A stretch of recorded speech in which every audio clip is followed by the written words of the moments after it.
Chapter 296. Yu Qiliang, the dean of a university's department of pharmacy, found Su Yiyan with many twists and turns. That day, he happened to see Su Yiyan's live broadcast from his student's channel. He also happened to know that Su Yiyan had been framed, so he personally opened an account in her live broadcast room to observe and hook up with her. In the end, before he could hook up with her, the research institute came out on its own to help Su Yiyan resolve the annoying rumors.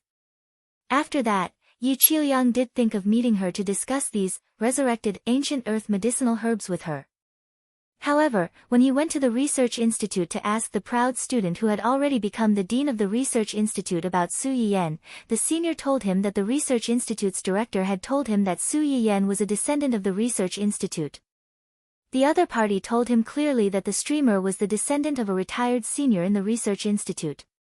The other party had contributed these priceless treasures for free, not because he wanted fame or fortune, but because he did not want anyone to disturb him.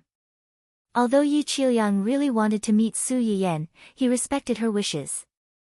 He suppressed his curiosity and did not disturb her. It was not until something happened recently that he had to thicken his skin and take the initiative to contact Su Yiyan's grandfather. Then, through Su Yiyan's grandfather, he found Su Yiyan. Su Yiyan was not repulsed by the old man who had helped her before, so she agreed to meet him during her free time in the afternoon. "You're Su Yiyan, right?" Yu Qiliang rushed to Su Yiyan as soon as he entered the door.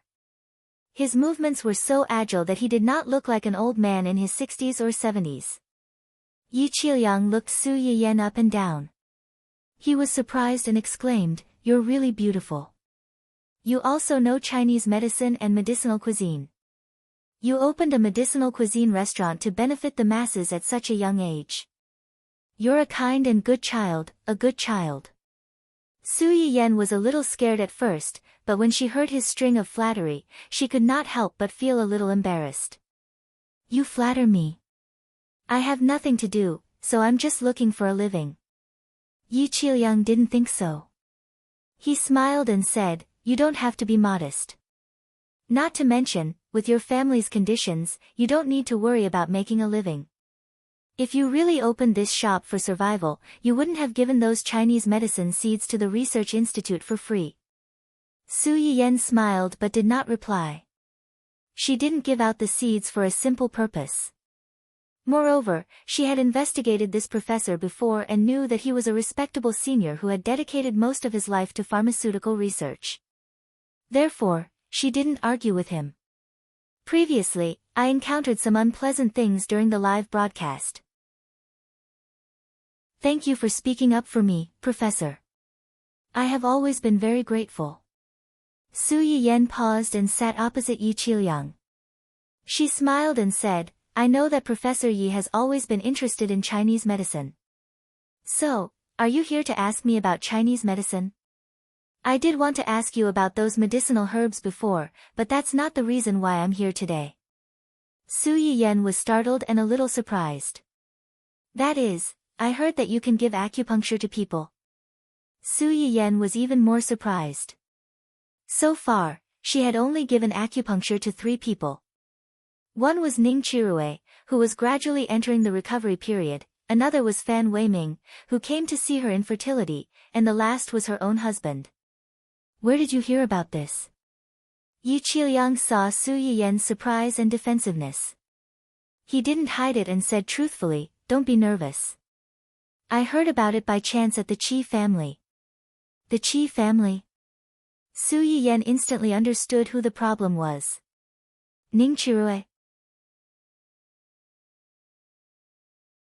Chapter 297. Yes, yes, yes. That should be the name of the Qi family's grandson.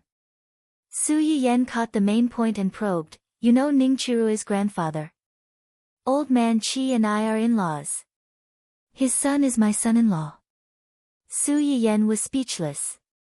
She had to give in to the intricate relationship between in-laws. It turned out that a few days ago, Ning Siyuan and his brother could not completely hide Ning Chirue's illness from the public. As the youngest child of the Ning and Qi families, Ning Chirue had been doted on by both families since he was a child. The two families almost had their world come crashing down. Ning Siyuan, who knew the truth but did not report it, almost had to eat his own father's bamboo shoots fried with meat. When the two families were in chaos, Yi Qiliang happened to be a guest at the Qi family's house, so he was concerned about his in-laws.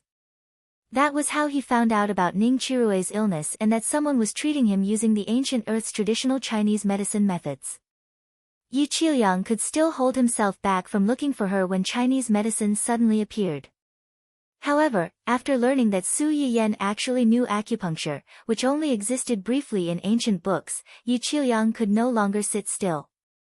I know it's a bit abrupt to suddenly look for you, but I'm so curious and excited that I couldn't help but come and see you in person. Yi Qiliang could not help but stand up again and stare at Su Yiyan with bright eyes. Did you really use the ancient Earth's traditional acupuncture to treat old man Qi's grandson? Theoretically speaking, it should be. Yi Qiliang did not care about Su Yiyan's faulty wording. He looked at Su Yiyan with a burning gaze. I heard from the Ning family's boy that you used acupuncture and a kind of herbal incense. Acupuncture is divided into acupuncture and moxibustion. The herbal incense you mentioned is one of the moxibustion methods. Then, Su Yiyan looked at Yi Qiliang's hesitant expression and took the initiative to ask, do you want to see the acupuncture needles and the moxibustion incense? Can I? Su Yiyan nodded and took out the set of acupuncture needles that he carried with him. The moment he opened it, Su Yiyan could clearly hear a few gasps coming from the surroundings.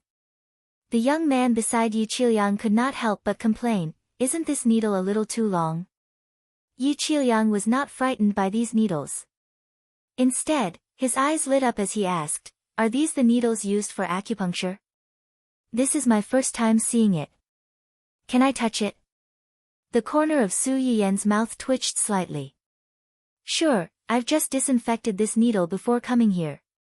Sterilized? Yi Qiliang looked eager to give it a try. Then can you help me bandage it? Everyone, Su Yiyan was speechless.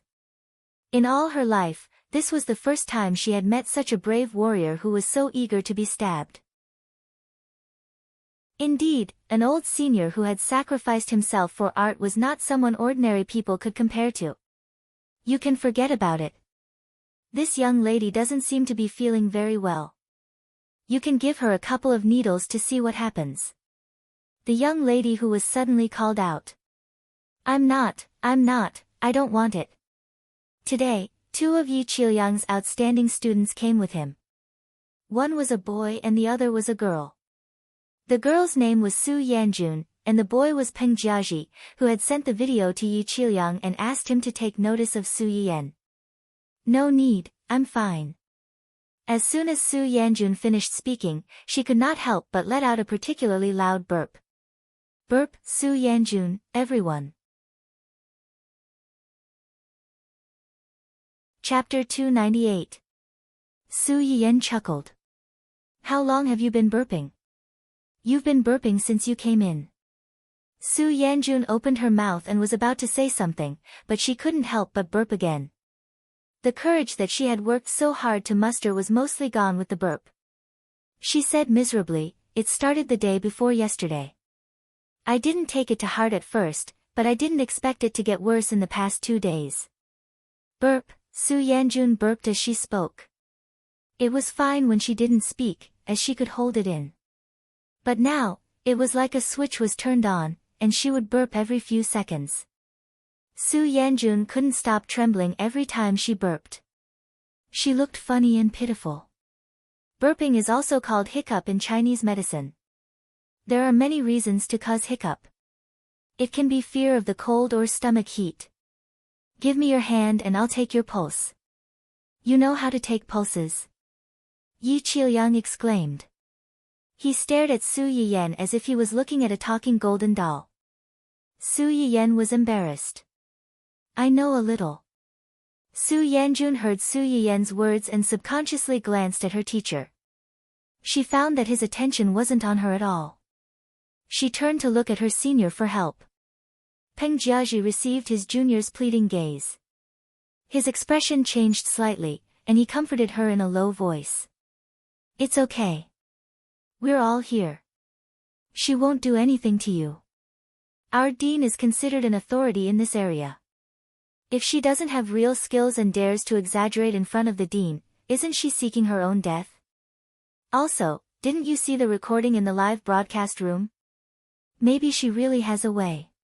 Su Yanjun heard him say so much, and her heart calmed down a little. She reached her hand over. Su Yiyen pinched her wrist and carefully felt it. He quickly came to a conclusion. Have you eaten something particularly cold recently? Something cold? Su Yanjun carefully thought about what she had eaten in the past few days and asked tentatively, does sea crab count? Yes. Su Yiyen withdrew his hand. Your body belongs to the weak type. You're congenitally deficient, and your constitution is cold. Now that it was winter, crabs were cold food, especially sea crabs, which were even more effective. Did you not even add scallions, garlic, and ginger when you ate the crabs? Su Yanjun was dumbfounded and nodded subconsciously. Her uncle was a businessman. When he came back from the seaside city at the end of the year, he brought back a few especially huge sea crabs. He said that they were especially delicious and that the whole family should try a few. That thing looked quite scary. Her mother didn't know how to cook it, so she just boiled some water and steamed it.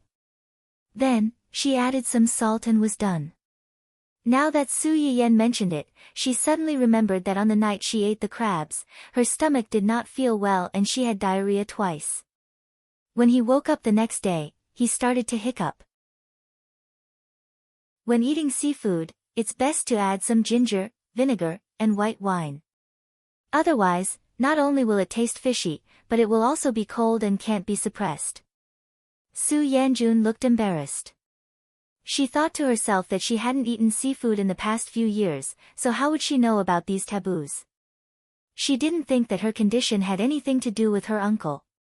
After all, her uncle had good intentions and did give some to each family. It was just that other people didn't have any problems eating it. She was the only one who had problems eating it. It could be said that he had done something bad with good intentions. It's not a big problem. First, I'll give you an injection. Then, I'll get someone to cook some medicinal cuisine for you to warm your stomach. Chapter 299. As Su Yiyen spoke, he took out a needle and inserted it into the spot near the center of her pulse. Su Yanjun was still depressed about the crab incident, so she was a little confused when she was suddenly pricked. When she came to her senses, she suddenly widened her eyes and looked at Su Yiyen in horror. Su Yiyen was also frightened by her expression. He blinked and looked at her in confusion. The two of them stared at each other for a long time. In the end, it was Peng Jiaji who broke the silence first. Does it hurt? A little. It doesn't hurt as much as I thought. You don't seem to burp anymore. Su Yanjun seemed to wake up from a dream. She subconsciously touched her neck and asked, really? This place is called the Naguan Acupoint. Acupuncture at this place can calm the heart and calm the nerves. It also has a certain effect on stomach pain, hiccups, and vomiting. Su Yiyen spoke as he inserted the needle. After a few breaths, he took the needle out and pressed the Shaoshang acupoint on the side of Su Yanjun's thumb. How do you feel? A little sore and a little painful. Do you still want to burp? I don't think so. Seeing this, Yi Qiliang asked curiously, what's the reason for this? This place is called the Shaoshang acupoint. It's a kind of acupoint in the human body. Because there are a lot of nerve branches in this place, acupuncture is generally not done. But when you burp, press on this position to make the patient feel sore for about half a minute, and it will have a certain effect of stopping the hiccups. Su Yanjun and the others were not the only ones who had never heard of what Su Yiyen said. Yi Qiliang was also very curious about it. His eyes, which were full of vicissitudes of life, became brighter and brighter. Next, I'll ask someone to cook some medicinal cuisine to treat your stomach cold. Half a minute later, Su Yiyen withdrew his hand and asked, do you dare to eat mutton? Yes. Okay, I'll ask them to stew a pot of pepper mutton soup and a bowl of ginger porridge for you. Wait here for a while. Su Yanjun, who had personally experienced the wonders of acupuncture, believed most of Su Yiyen's words, but, how about we forget about it? A trace of embarrassment flashed across Su Yanjun's face. I didn't bring much money today. As soon as Su Yanjun finished speaking, Yi Qiliang spoke up first. It's fine, it's fine. Teacher Su, just let them stew it. I'll pay for everything here today. Teacher Su. Su Yiyen was a little confused by this strange nickname that suddenly popped out. Su Yanjun was a little flustered. Professor, there's no need. This is too, however, Yi Qiliang interrupted her first. You did well on your thesis this semester. Take it as a reward from me as your mentor. I'll treat you to a meal. Moreover, all of you are here to accompany me today. How can I let you pay for it? But, no buts. It's settled then. Su Yanjun choked, blushed, and did not refuse again. Peng Jiaji's eyes turned slightly. He licked his lips and leaned over. He chuckled and said, Teacher, since you've already invited Yanjun, why don't you treat me as well? Yi Qiliang glanced at him and said in disdain, I'm not treating you. You pay for it yourself. Teacher, you're biased. Biased, my ass. Why don't you take a look at the damned thesis you handed in last week? It almost pissed me off. How dare you ask me to treat you to a meal? I'm already being magnanimous by not treating you to a meal with my teaching rod. Yi Qiliang pretended to hit him. Peng Jiaji hurriedly ran out and stood in front of them. He said embarrassedly, Miss Su, look at my crooked neck. Can it be treated? Do you want to give me a few injections too? Su Yiyen was speechless.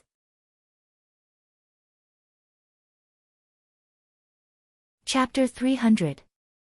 The crooked neck that Peng Jiaji mentioned was not really crooked, but a stiff neck.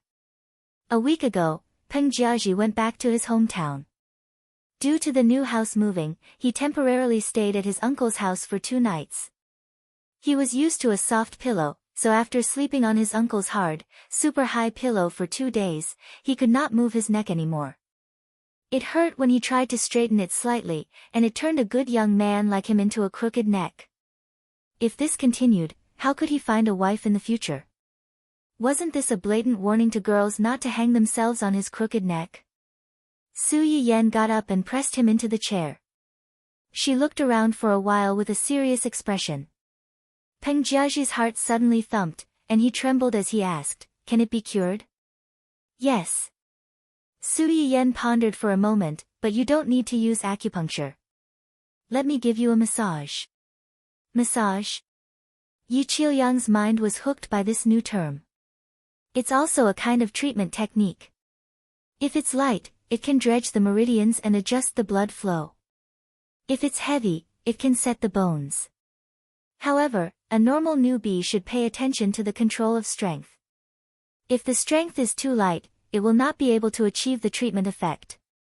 If the strength is too heavy, it may cause the patient to be injured or even worsen the injury. Su Yiyen herself had the support function to help her quickly familiarize herself with these basic skills, but others might not have this awareness. If Yi Qiliang saw that she had helped his student with a few massages, he would go back and find someone to test the problem. If he pursued the matter, he might come to her. It was better to be prepared in advance. Yi Qiliang listened to Su Yiyen's words thoughtfully and did not rush to ask. Su Yiyen did not mind. After washing her hands, she pressed on Peng Jiaji's neck. The treatment of stiff neck mainly used the Feng Qi, Feng Fu, Tianzhu, and other acupuncture points. She repeatedly massaged them to relax the muscles and relieve the spasms. For more serious cases of stiff neck, she also needed to use some extreme measures. Peng Jiaji's stiff neck was already considered serious because of the time and the nerve compression. After Su Yiyen finished the initial massage, she took a deep breath and said in a low voice, Relax. Then, she used her left palm to support his chin and her right palm to support the back of his head, slowly rotating his neck. When Peng Jiaji completely relaxed, she suddenly increased the rotation and exerted force. A cracking sound broke the silence in the room, causing the atmosphere in the room to stagnate. Peng Jiaji. Everyone in the room. A few seconds later, Peng Jiaji jumped up from the chair and screamed, "Head, head, head. Is my head still there?" Su Yayan. Everyone. Yi Qiliang was the first to react. He was shocked and angry. Are you a pig? If you don't have your head, would you still be a ghost if you're still alive and kicking and screaming like a ghost? Only then did Peng Jiaji remember to reach out to touch his neck and head. It's still there, and... Peng Jiaji looked at this and then at that and became more excited. It's fixed, fixed. Good for you. Yi Qiliang looked at this student who was less mature than a girl and scolded him jokingly. He turned to Su Yiyan and said, "Miss Su, just now to put it bluntly, stiff neck means that his neck is a little dislocated." I pushed it back. Su Yiyan wiped her hands and said wittily, "I'll say it again. Do not imitate dangerous actions. If you're not a professional, that push just now might have really caused the neck to crack." Peng Jiaji. Everyone.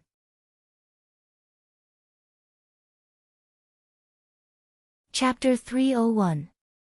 Peng Jiaji's face was ashen. He felt a sense of fear and relief after escaping from a disaster. Your pillow is mainly due to your improper sleeping posture and the pillow. Be more careful in the future. You don't want to experience that again, right? Peng Jiaji nodded with a pale face. He felt that after today, the word pillow would leave a psychological shadow in his heart. QAQ. After the scare, they no longer had any doubts about Su Yiyan's ability. Su Yiyan had just informed the kitchen to prepare an extra portion of medicinal cuisine for Su Yanjun. When she looked up, she saw Yi Qiliang's excited and twisted expression. She was so frightened that she gasped. Su Yuxuan and Qing Juanhao, who came along because they were worried, had been on the sidelines. They hadn't even reacted to the fact that their little sister, niece, had learned these strange abilities that they had never heard of before. When they saw this scene, they frowned slightly and rushed to Su Yayan's left and right, blocking Yi Qiliang, the weird grandpa, to prevent him from doing anything strange to Su Yayan. Yi Qiliang also realized that he had lost his composure. He coughed softly and rubbed his hands. "I don't mean any harm. I'm just a little excited. Also, I have something that I need Teacher Su's help with. You can just call me by my name." Su Yiyan still didn't let down her guard. She had a feeling that something bad was going to happen after Yi Qiliang called her Teacher Su. As it turned out, her sixth sense was quite accurate. "What do you want me to help with?" "I'm going to set up a new subject in the school." Qing Juanhao furrowed his brows and asked first, "What subject?" "It's a subject that specializes in teaching people how to identify these Chinese herbs and how to use them. It's also a subject that allows people to choose some Chinese medicine skills." Su Yiyan was startled by his words. A bold idea came to her mind. "You can't be. I want to invite Miss Su to be a special lecturer for this subject." "Teacher?" Su Yiyan was stunned. No wonder he kept calling her teacher. He was waiting for her.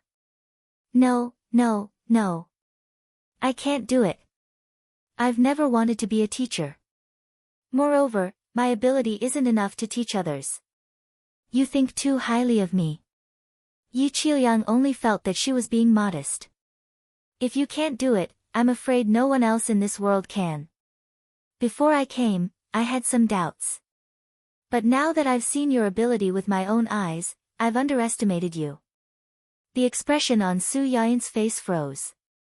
She did not know how to accept the compliment from the elderly. Yi Qiliang misunderstood her hesitation and said dejectedly, "Of course, I also know that this request is very presumptuous. After all, these things is, of to a certain extent, the skills to a person's or of A's or his or of their skills. The rarer something was, the more precious it was." But if these things were really made public, how could these people make profits and insure their lives? As the saying goes, cutting off one's source of income is tantamount to killing one's parents. When he heard that Su Yiyan had given the seeds to the research institute for free and opened a medicinal cuisine restaurant with a low average price, he naturally thought that she would help.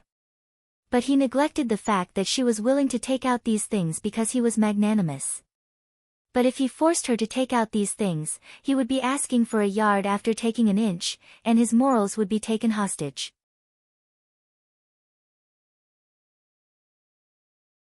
Chapter 302. It's my fault for being thoughtless and making things difficult for you. Yi Qiliang bowed to Su Yiyan with a guilty look on his face. Su Yiyan felt a little upset seeing him like this. The person in front of her was truly selfless and loved Chinese medicine. He loved everything related to it. Human eyes could not lie. She could feel his sincerity. He had never thought of keeping these things in his hands to amass wealth. But asking her to teach others, Su Yiyan took a deep breath and tried to ask the system, can I teach what I've learned in the system to others? The system was silent for a few seconds before responding. Yes. There won't be any bad consequences, right? No, there won't be any problems when the host taught the method of medicinal cuisine to her subordinates, right? That's not the same. The effects of medicinal cuisine are relatively weak. Moreover, the medicinal cuisine in the restaurant can only be made with my permission, so it's still within my control. He's asking me to teach those I don't know. What if she really taught some people, but those people's abilities were not good enough, but they went to treat others for the sake of their unconventional vanity? Would it be her fault if something went wrong? The system was silent for a few seconds before speaking again. The host's concerns are reasonable. However, there was a saying in ancient Earth, the master can show you the way, but the cultivation depends on the person. Some people can do the same thing well, while others can't. This is very normal. Those who can do it well will continue to persevere, while those who can't will be eliminated. The system was different from humans. It had a powerful database, so its words were naturally more rational. However, host, are you sure you want to do this? What? If you teach these things, the host's abilities will be replicated. Perhaps it won't be that special to the world anymore. At that time, it might be more difficult to steal the halo of the female lead. Host, don't you want to change the fate of yourself and your family? Su Yiyan's heart trembled. She couldn't help but struggle.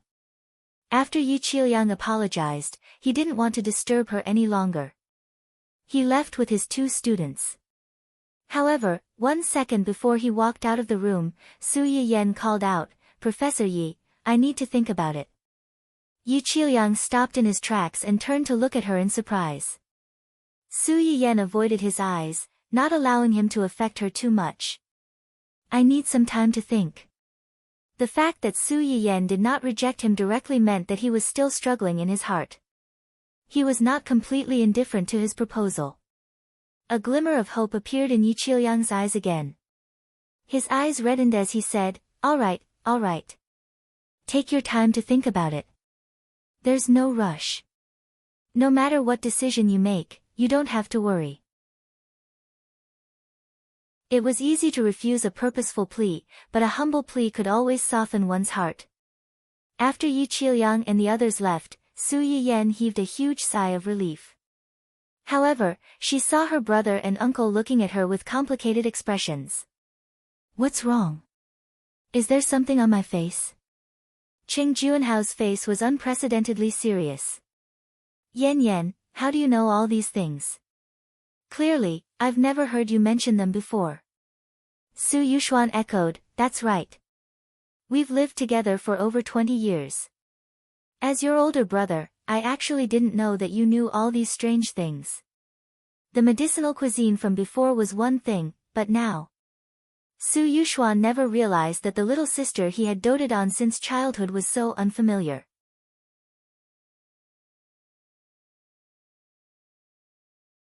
Chapter 303. It wasn't that Su Yiyen hadn't imagined such a scenario before, but when it really happened, there was an indescribable complexity in her heart. After a moment of silence, she said in a hoarse voice, "Detected that the host has the intention to expose the system. Warning, warning, warning." The words that were about to come out of Su Yiyen's mouth were forcefully stopped by a bunch of big red and bold exclamation marks. What? I'm saying that the reason why I know and understand these things is because of Grandpa. Grandpa? Su Yuxuan turned to look at Qing Juanhao, and they both saw the unexpected surprise in each other's eyes. You're saying that Grandpa taught you all these things? To be precise, it's the information that Grandpa gave me. Qing Juanhao still didn't believe it. Why haven't I heard Dad mention this before? Su Yiyen's eyes were slightly red, and she tried her best not to let the two of them see her nervousness and guilt. This is a secret between Grandpa and me. A secret? Qing Juanhao felt more and more ridiculous. Then why are you talking about it now? Moreover, Dad was clearly very surprised when he saw you cook those dishes before.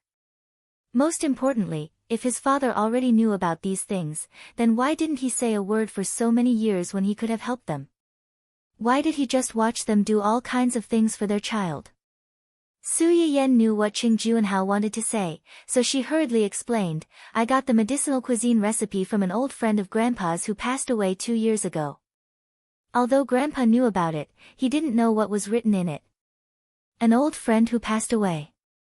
Qing Juanhao's mind was a little confused. Did his father have an old friend who passed away 2 years ago? Yes, it's an old friend who lives in a more remote area. You can go back and ask Grandpa.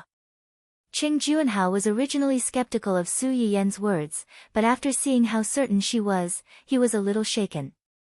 Really? Of course it's true. Why would I lie to you? After the first lie came out, the rest followed suit. As for why I'm willing to tell you now, it's because you asked, and I don't want to lie to you. Moreover, since I've already decided to take these things out, rather than letting your imaginations run wild, I might as well tell you the truth. Su Yiyen looked at Qing Juanhao apologetically as she said, Uncle, I didn't mean to be indifferent to your anxiousness. It's just that my treatment method is too unique. I haven't tried it in the beginning, and I'm afraid that I'll cause problems.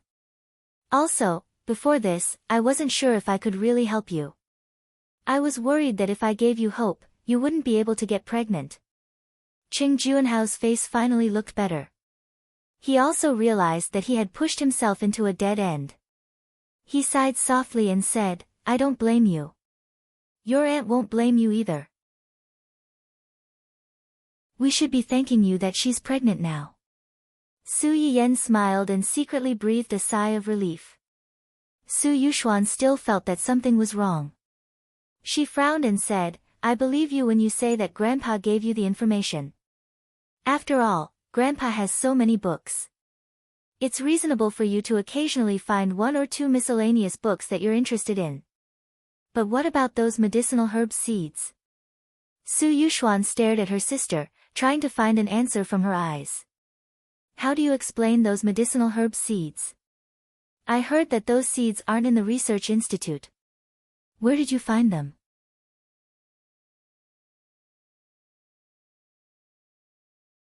Chapter 304. Su Yiyen's heart skipped a beat when she heard this. She secretly rejoiced at her grandfather's foresight. Back when she decided to give the seeds to the research institute, her grandfather was worried about her situation and generously gave her an empty shell team at the border.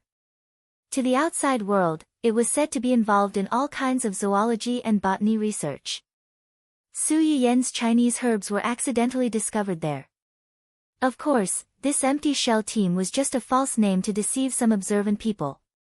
They would still know what they needed to know. It was just that in the game between superiors, most people only cared about benefits.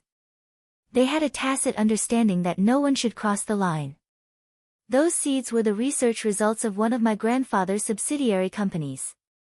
The research only started a year ago. However, I was the one who provided the idea.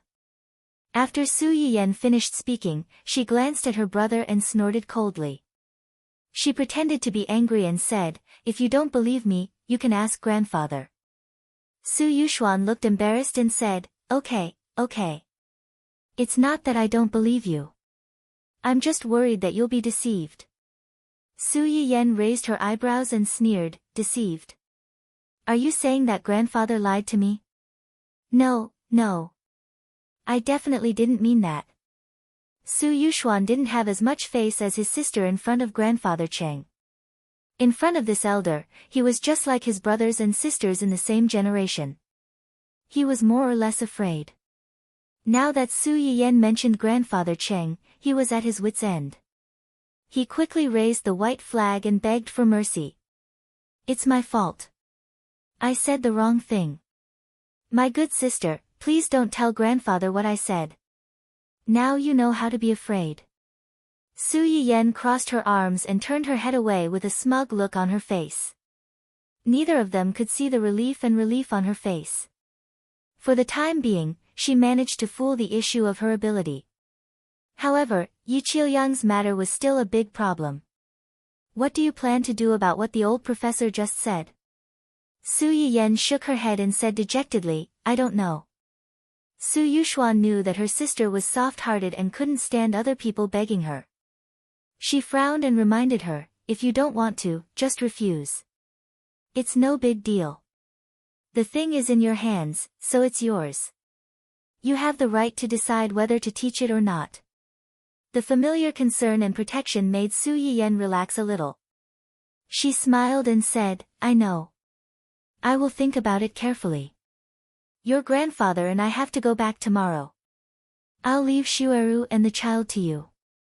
Qing Juanhao wanted to stay for a while longer, but there were a lot of things waiting for him to deal with in the main family, so he couldn't delay. "Uncle, don't worry. My mother and I will take good care of my aunt and my future cousins." "Yes."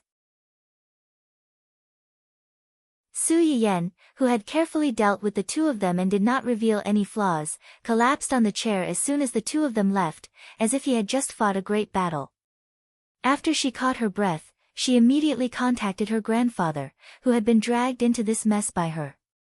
"Grandpa." The moment the call was connected, Su Yayin could only call out, "Grandpa." The rest of her words seemed to be blocked by something and were stuck in her throat. "Yes, old man, you went to look for you." Old Master Ching seemed to hear something wrong in her voice. He asked with concern, "Did he bully you?" "No." Su Yiyan listened to his voice and felt indescribably complicated. Her throat moved a few times before she said in a hoarse voice, "I just told a lie. A very big lie to my brother and uncle."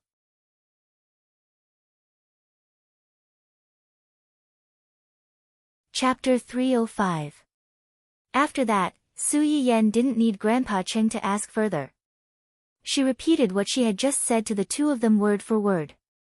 Grandpa Cheng didn't reprimand Su Yiyan after hearing it. He didn't ask for an answer like the two of them did. He replied indifferently, "Okay, I got it." It was as if what Su Yiyan had just said was just a trivial matter.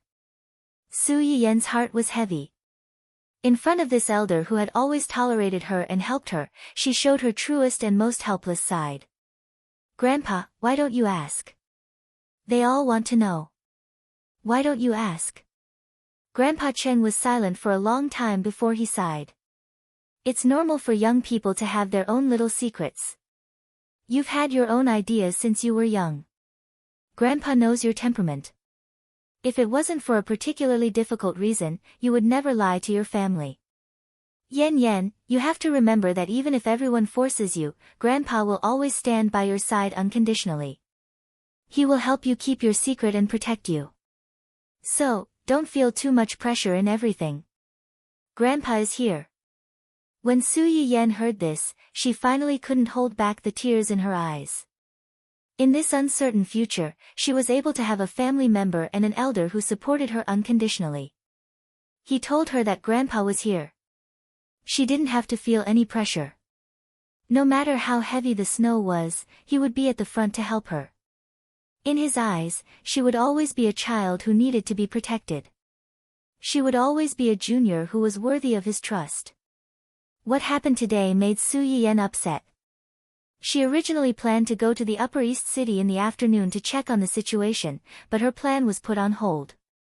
After arranging the order for the evening with great difficulty, Su Yiyan returned to the family Hua with a heart full of worries.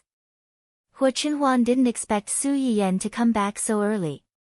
He was surprised and pleasantly surprised at the same time. Why are you back so early? Did you miss me? As soon as he finished speaking, Su Yiyan rushed over to him and hugged him. Yan Yan. Hua Qinhuan was keenly aware that Su Yiyan's mood was not right. He patted her back to comfort her and asked, "What happened? Did someone bully you?" "No, no one bullied me." "Then, I want to ask you a question." "What?" "If there's something that benefits the public, but it may not be appreciated by others, or even cause trouble for you and by your family, would you do it? If that's the case, would you still be willing to do it?" Hua Qinhuan's eyes turned cold when he heard what she said. He thought of the news that his subordinates had sent over today and already had some guesses in his mind. "I don't think what you said is the most, by you, what for you too. Do you like it?" Hua Qinhuan held Su Yiyan's face and forced her to look at him. "Do you like it? If you like it, do it. If you don't like it, refuse. You have the right to choose. I'll give you the right to choose. I'll bear any consequences for you." It was a simple promise, but it hid unshakable determination and courage, which made people's hearts sway uncontrollably. "I've never cared about benefiting the public, and I don't care if I get the gratitude of others. I've always only cared about you. If you're happy, I'll be happy. If you're sad, I'll be sad. Life is full of emotions, greed, anger, stupidity, and slowness. They all belong to one person."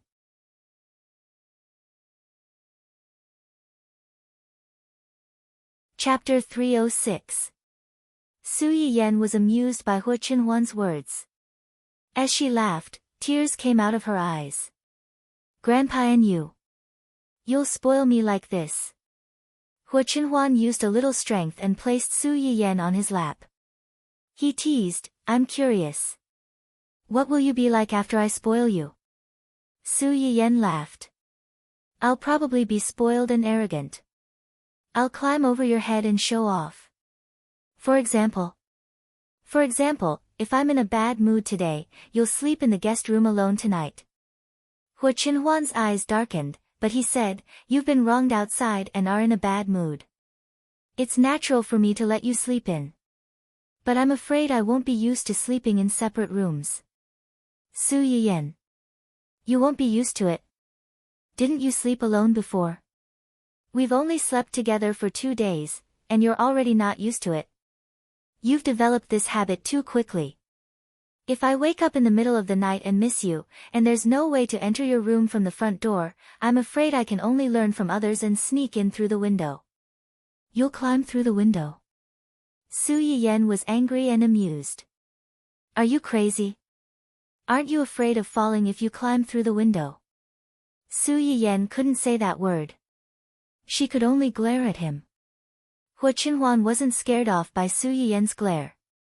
Instead, he revealed a sly smile. "So, can you bear to do it?" "What?" "Sleeping in separate rooms means a night attack. If you attack me at night, I might get hurt. Can you bear to do it?" "You." Su Yiyan's eyes narrowed. How could she not understand that she had been tricked?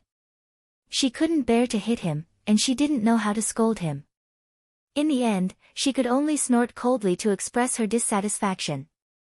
Hua Qinhuan didn't intend to let her go so easily. He continued to ask, "Can you bear to do it? If you don't answer, I'll take it as a yes. I'll ask Uncle Zhang for a ladder later." Not only did he climb through the window to launch a sneak attack, he even sought outside help. And he even asked Uncle Zhang for help. If he were to spread the news, wouldn't everyone in the family know about it? It might even spread outside. Su Yiyan admitted that she could not afford to lose this kind of face. Her face was so red that it was about to bleed. She flew into a rage out of humiliation. I don't want to, she said. Then how about the rooms? Su Yiyan glared at him fiercely. No more. Hua Qinhuan laughed and said helplessly, is this what you mean when you say that she is spoiled? If that's the case, I hope you can be more arrogant. Su Yiyan was stunned. She vaguely understood the meaning of Hua Qinhuan's words just now. The tears that she had suppressed with great difficulty once again rushed to her eyes. Hua Qinhuan lowered his head and kissed her eyes. Then he moved down and gently kissed the tear stains on her face. There wasn't the slightest bit of lust. There was only tenderness and heartache. There was also a trace of inhumane possessiveness. Do what you want to do. Don't underestimate your husband. Even if the sky falls, I can hold it up. When Su Yiyan heard him say this, her expression was a little subtle. He could hold it up even if the sky fell. In her previous life, he had done it. After she died, he personally pierced the sky, causing the world to collapse. Because of this, she was given a chance to start over. You're so powerful, but it makes me look stupid. If you're not stupid, how can I, as your husband, be useful? So, I beg you, be a little stupid, be a little more aggressive, rely on me more, and find something for me to do, okay?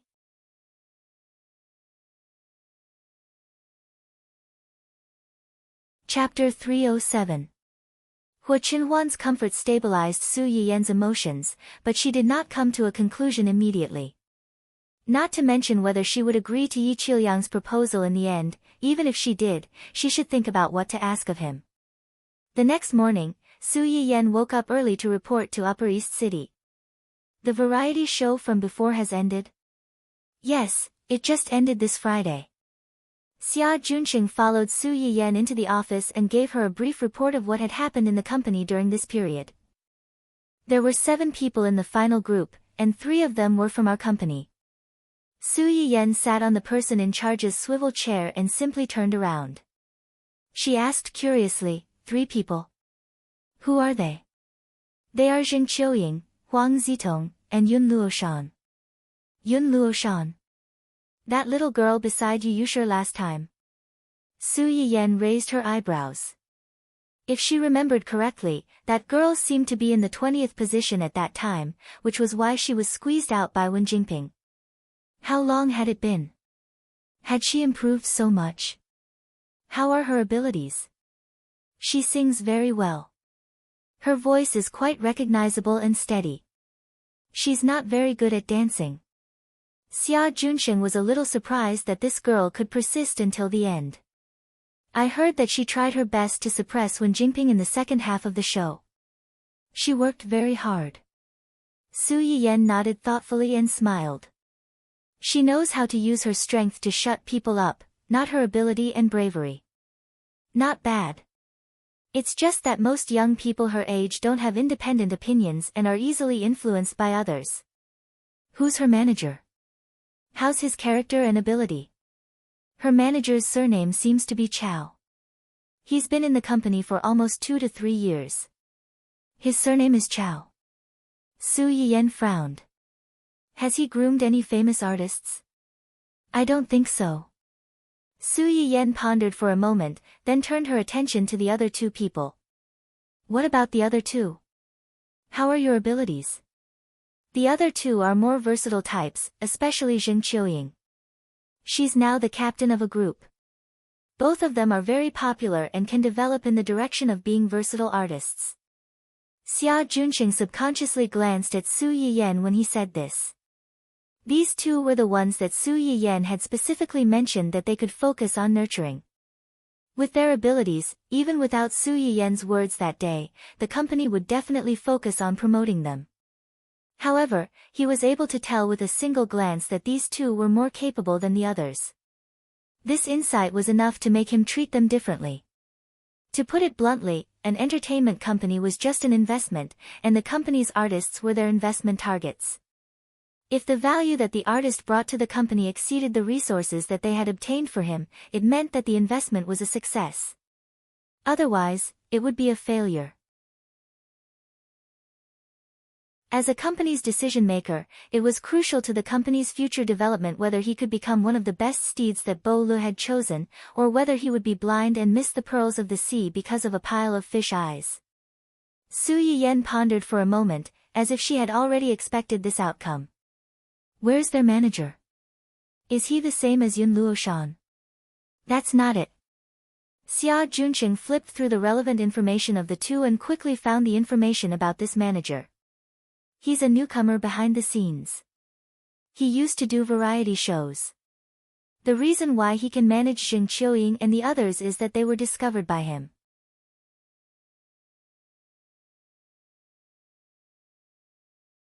Chapter 308. When Xia Junqing said this, he subconsciously asked Su Yiyen, "Do you want to change their manager?" Su Yiyen pondered for a moment and shook her head. Let's see his ability first. Don't underestimate the connections of people in the industry. Xia Junqing's eyes flashed slightly, and he did not speak again. After understanding the remaining three Miao Miao, Su Yiyen asked the unlucky one, "How's Yu Yusher's injury?" "She's already recovering, but, what?" "She originally planned to be a singer, so this injury will definitely take some time to recuperate. Also, she signed the shortest 3-year contract. Although there are still more than 2 years left, the Yu family is very likely to terminate her contract and withdraw from the entertainment industry after this incident." This result was also within Su Yiyen's expectations. It's a pity. Yu Yusher was able to enter the top 20 without relying on her identity as the second daughter of the Yu family. Moreover, she was ranked relatively high, which meant that she had some ability. Before this, she had also heard from Xia Junqing that she did not enter the entertainment industry for fun. She really wanted to work hard and make a career for herself. She was driven, and her family background was there. What was the saying? The scary thing was not that others were better than you, but that those who were better than you were worked harder than you. If the Yu family really insists on terminating the contract, and she herself has this intention, then let's terminate it. There's no need to have a conflict with the Yu family because of this. Xia Junqing breathed a sigh of relief and secretly rejoiced that they did not spend a lot of resources on Yu Yusher. If they really terminated the contract, the loss would not be particularly great. By the way, there's one more thing. What is it? How's Ning Qirui's illness? It's slowly getting better. Su Yiyen looked up at Xia Junqing as if she sensed something. Why are you suddenly asking about him? Did something happen? He hasn't taken any jobs during this period of recuperation. His fans seemed to have noticed and mistakenly thought that the company had frozen him, so they started to support other newcomers. Su Yiyen frowned. She had been busy with the wedding and the restaurant, so she hadn't been online for a long time. This was the first time she knew about this. I understand. Ning Qirui's family already knows about his illness, so there's no need to continue hiding it. I will arrange for him to post a status update to tell those fans the truth. When the time comes, remember to let the company's official account repost it to show the company's attitude towards this matter. Xia Junqing was, after all, a veteran of the company. When he heard Su Yiyen's words, he was keenly aware that it was a great opportunity to improve the company's image and gain a favorable impression from the fans. Immediately, he said, "Okay, the PR department will carefully consider the words according to Ning Qirui's post." Yes. However, it will take at least a few more months for that guy to recover. During this period of time, the company can't do nothing. We have to cultivate more new blood. You don't have to worry about that. Shui Kaiwei and Heng Hui will be back soon. When the time comes, they can help heal a few newbies. Shui Kaiwei and Heng Hui were the stars of Dongqing City.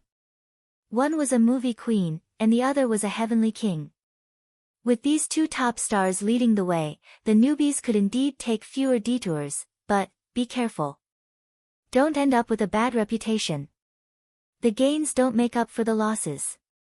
Taking a shortcut had its benefits, but it also came with a certain risk. Understood. As the two were talking, there was a sudden knock on the office door. Then, a female secretary pushed the door and came in. She looked embarrassed and said, "President Su, there's a couple downstairs who want to see you."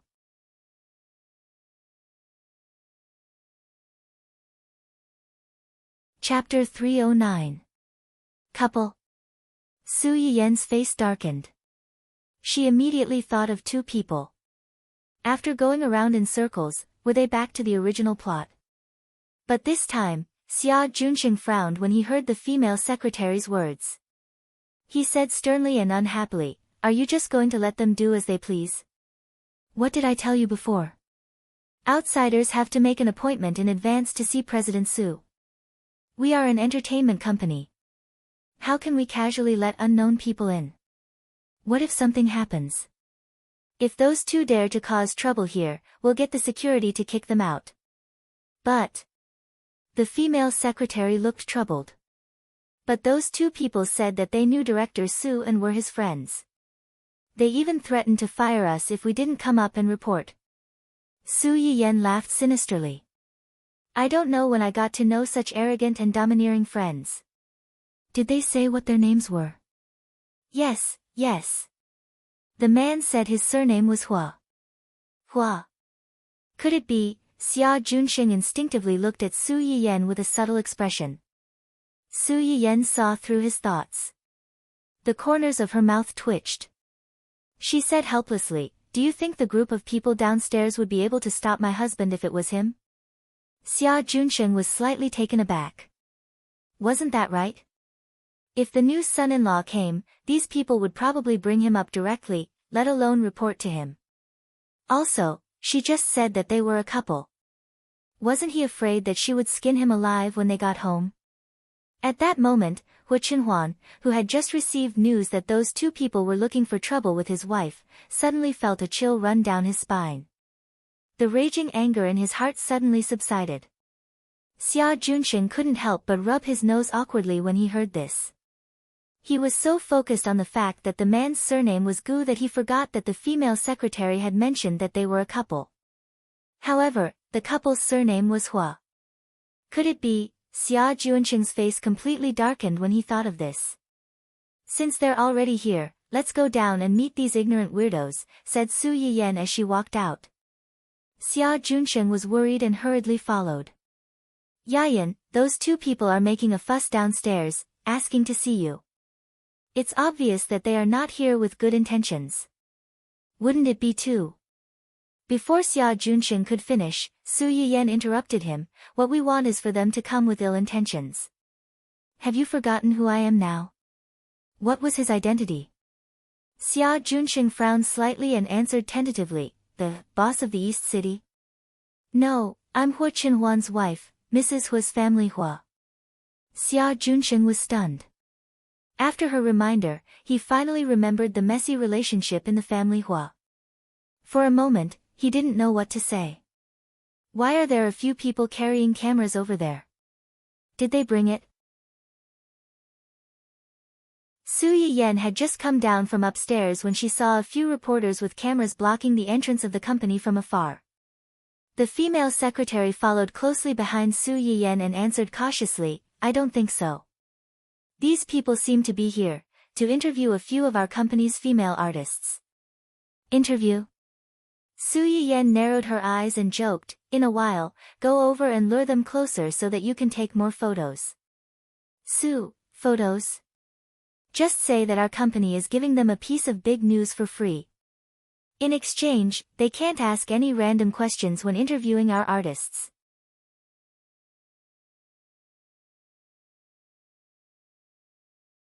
Chapter 310. The female secretary was a little confused, but she didn't dare to ask.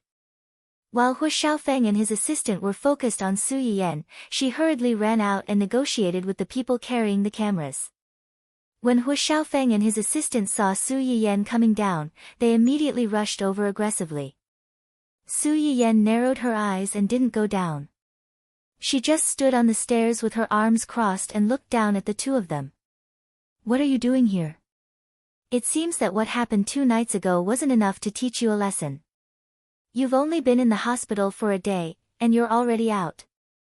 My aunt really didn't go easy on you. Hu Xiaofeng originally came to denounce them. When he heard Su Yiyan's words, his anger soared. If Wen Jingping hadn't held him back, he would have gone to beat them up in the morning. Su Yiyan was so relaxed because she knew that he wouldn't be able to hit them. She knew better than anyone else that a certain someone was a White Lotus B***tch. If he really hit them as soon as he came up, and if it was a man hitting a woman, how could she continue to pretend to be pitiful and put herself on the moral high ground? Unfortunately, Wen Jingping was destined to be disappointed today. She stood here facing them today to let this woman relive the nightmare of losing everything in the hospital last time. What? You want to hit me again? Su Yiyan looked at the two of them with disdain and disgust. You came to my territory and wanted to hit me, the owner. Do you really think that my security guards are just decorations? Hu Xiaofeng and his assistant narrowed their eyes, and their hearts skipped a beat. Only then did they notice that the security guards, who were originally observing them from afar, had quietly gathered around them. They had a serious look on their faces that said, if they dare to act rashly, they'll immediately pin them down. Hu Xiaofeng's aura suddenly weakened a little, but he still sneered. So what if you hit me? Su Yiyan, don't think that you married Hu Qinhuan. Hu Xiaofeng wanted to blurt out the word, cripple, but he suddenly felt a pain in his lower body. The beating he had received earlier had left a huge psychological shadow on him. Before he came here, he had a belly full of anger and his heartache for Wen Jingping, which made him temporarily forget how terrifying Su Yiyan was. Now that he thought about it, his imposing manner weakened a bit, and he didn't have the same confidence as before. Don't think that you can do whatever you want just because you married into the family Hua. Everyone knows that my father is in charge of the family Hua. Hu Qinhuan, at first, Su Yiyan was still lazily watching Hu Xiaofeng stomp his feet. However, when he heard Hu Qinhuan's name, his face sank and became aggressive. Young Master Hua, since you already know that I'm married to your youngest uncle, you should know that in terms of seniority, you should call me aunt. Is this how the Hua family teaches you to call your elders by their names and yell at them? Hu Xiaofeng instantly choked and retorted fiercely, don't forget that you're also a member of the family Hua now.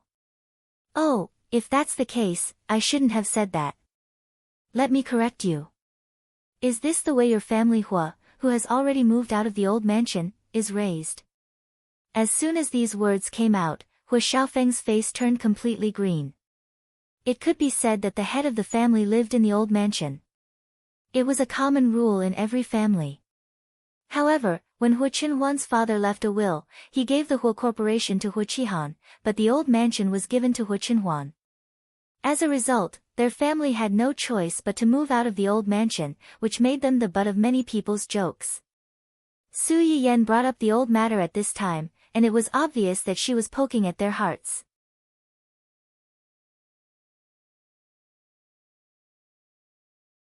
Chapter 311. You. Hu Xiaofeng's face was livid. He was so angry that he almost rushed up to her without caring about anything else. Wen Jingping was shocked.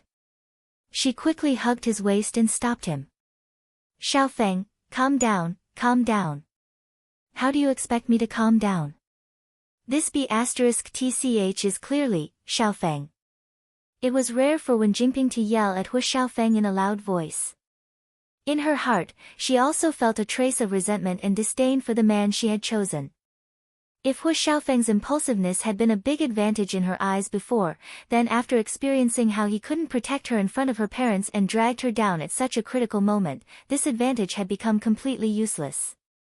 Now she even doubted herself. Was it right for her to choose Hu Xiaofeng as her future reliance? It had to be said that Wen Jingping's yell had some effect. Hu Xiaofeng's struggling strength paused.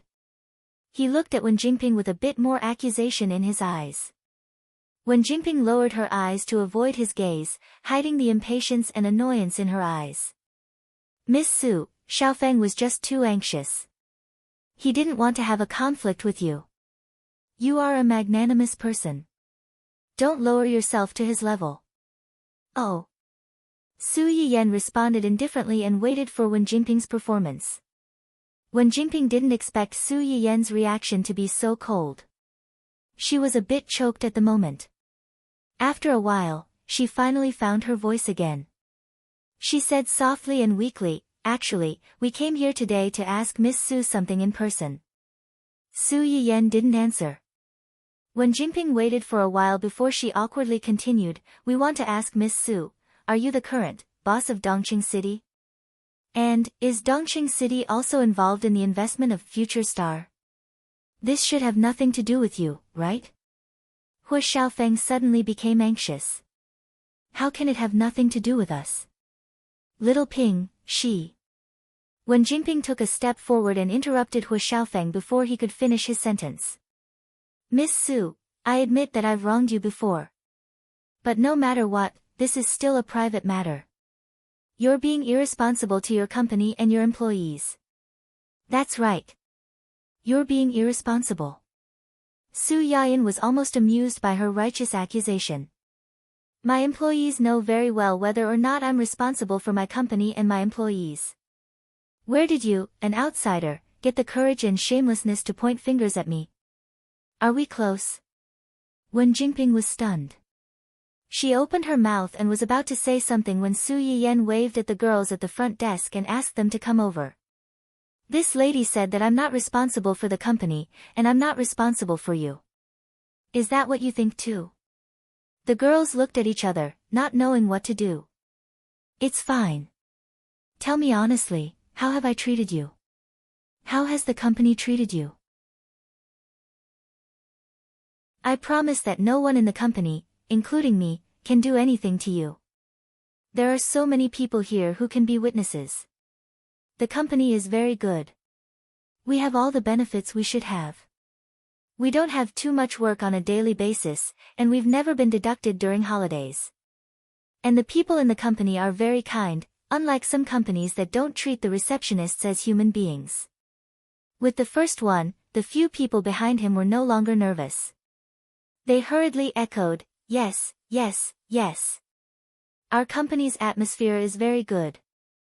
On normal holidays and employees' birthdays, they will send us small cakes, fruits, and gifts."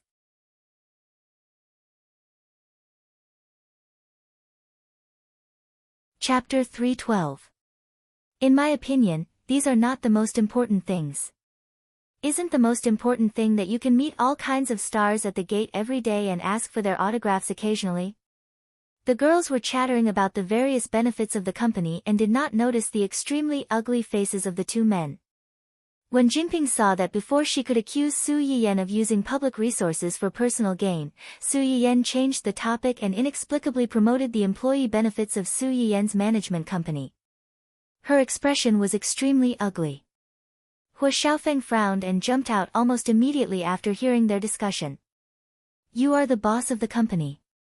As long as they don't want to lose their jobs, they can't say bad things about the company in front of you." Su Yiyan narrowed his eyes and sneered. "According to what you said, someone is complaining about our company's system behind your back.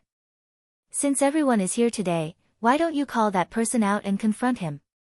If it's really my fault and the company's fault, I'll ask all the company's executives to apologize to him." Hu Xiaofeng choked. He did not understand how the topic had changed to this point. Su Yiyan had the initiative and everyone's attention was diverted by him. Most importantly, he could not call that person out at all. The so-called Su Yiyan abusing his power for personal gain was originally their guess and imagination after they found out that Su Yiyan was the boss of Dongqing Entertainment, and Dongqing Entertainment happened to be the main investor of Future Star. It's still the same sentence. They only dare to say these words behind your back. If they really come up to you, will you let them go? That's funny. They are unwilling to stay in the company and suffer, but they can't bear to leave this job. Don't you think it's contradictory?" Su Yiyan's casual words nailed Hu Xiaofeng to a dead end. The others gradually came to their senses. Wasn't that right?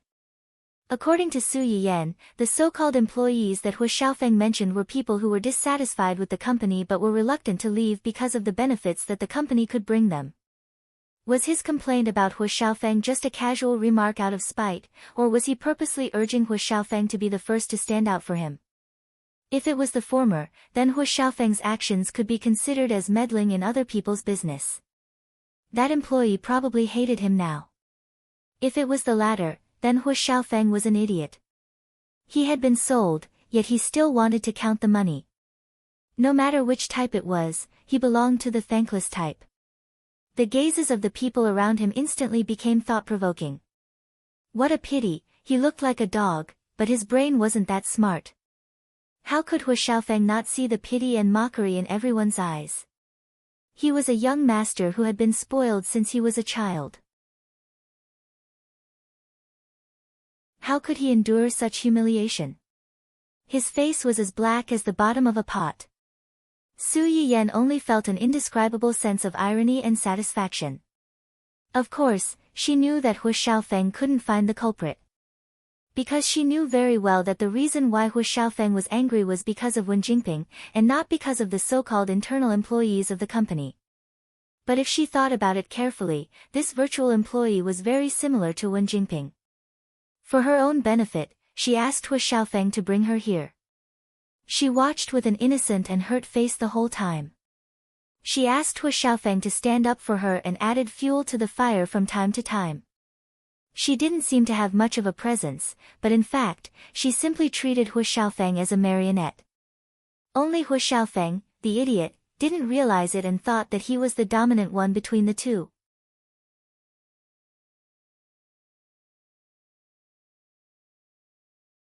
Chapter 313. No matter what, this is an internal matter of our company. The person involved didn't say anything, so why are you jumping into a rage? Su Yiyan rolled her eyes at Hu Xiaofeng mockingly. She changed the topic and said with a faint smile, or do you want to represent all the employees of our company because you're not an employee of our company? Why don't you ask them if they're willing to be represented by you? Hu Xiaofeng was stunned. Only then did he notice that the girls that Su Yiyan had called over, as well as the other employees of the company who had heard the news, were all looking at him with disdain. Obviously, they didn't want to be represented by him. Su Yiyan was too lazy to argue with this fool. She looked at Wen Jingping, whose face was slightly pale, and said, "And Miss Wen, you just said that you let me down. I'm curious, what did you do to me? Come, tell us. Let us all hear it." Wen Jingping avoided her gaze and said ambiguously, It's not important. It's all in the past. Look at what she said. People who didn't know better might think that she was the victim. She was the main culprit. What right did she have to say that it was not important and that it was all in the past? Su Yiyan smiled coldly and said, "Then what do you think is important?" When Hu Xiaofeng heard Su Yiyan's words, he immediately stepped forward and shielded Wen Jingping behind him. He looked like a hero saving a damsel in distress and said, "Of course it's because you hate little Ping because of what happened before. You deliberately interfered with the results of the competition and eliminated little Ping. If you're not abusing your position to take revenge, then what are you? You think I'm the one who eliminated her? Who else could it be if not you?" After being reborn, Su Yiyan still couldn't understand how Hu Xiaofeng could become the world's male lead with such a weird brain circuit. What evidence do you have to prove that I eliminated her? Just because I'm now the person in charge of Dongcheng, and Dongcheng is one of the big investors of that variety show? Hu Xiaofeng frowned. Just as he was about to speak, when Jingping spoke up weakly behind him.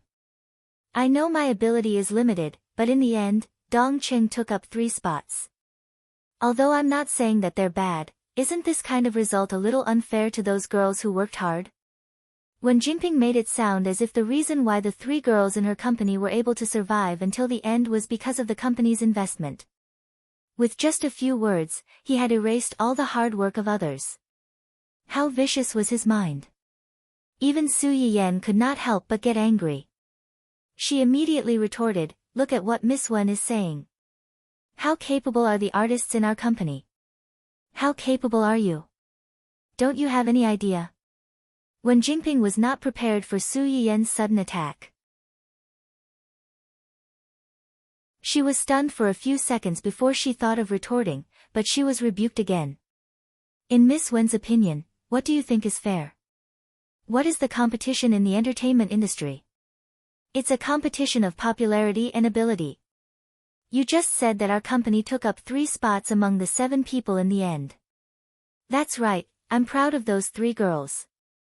Because they are capable and talented, and their abilities and talents have been recognized by a wide range of audiences. They have been loved by those who recognize their excellence. They deserve these 3 spots. It's not just them. The 7 people who formed the team at the end of the show also deserved it. People with ability are destined to be famous. On the contrary, Miss Wen.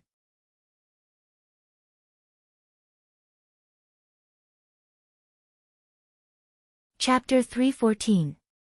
Su Yiyan stared into Wen Jingping's eyes and walked down the stairs step by step. Miss Wen, do you think you're qualified to be one of the 7 contestants? Popularity. If I remember correctly, after Miss Wen successfully passed the preliminary round of the audition, she did something evil. She was suspected of blackmailing a new host on a website.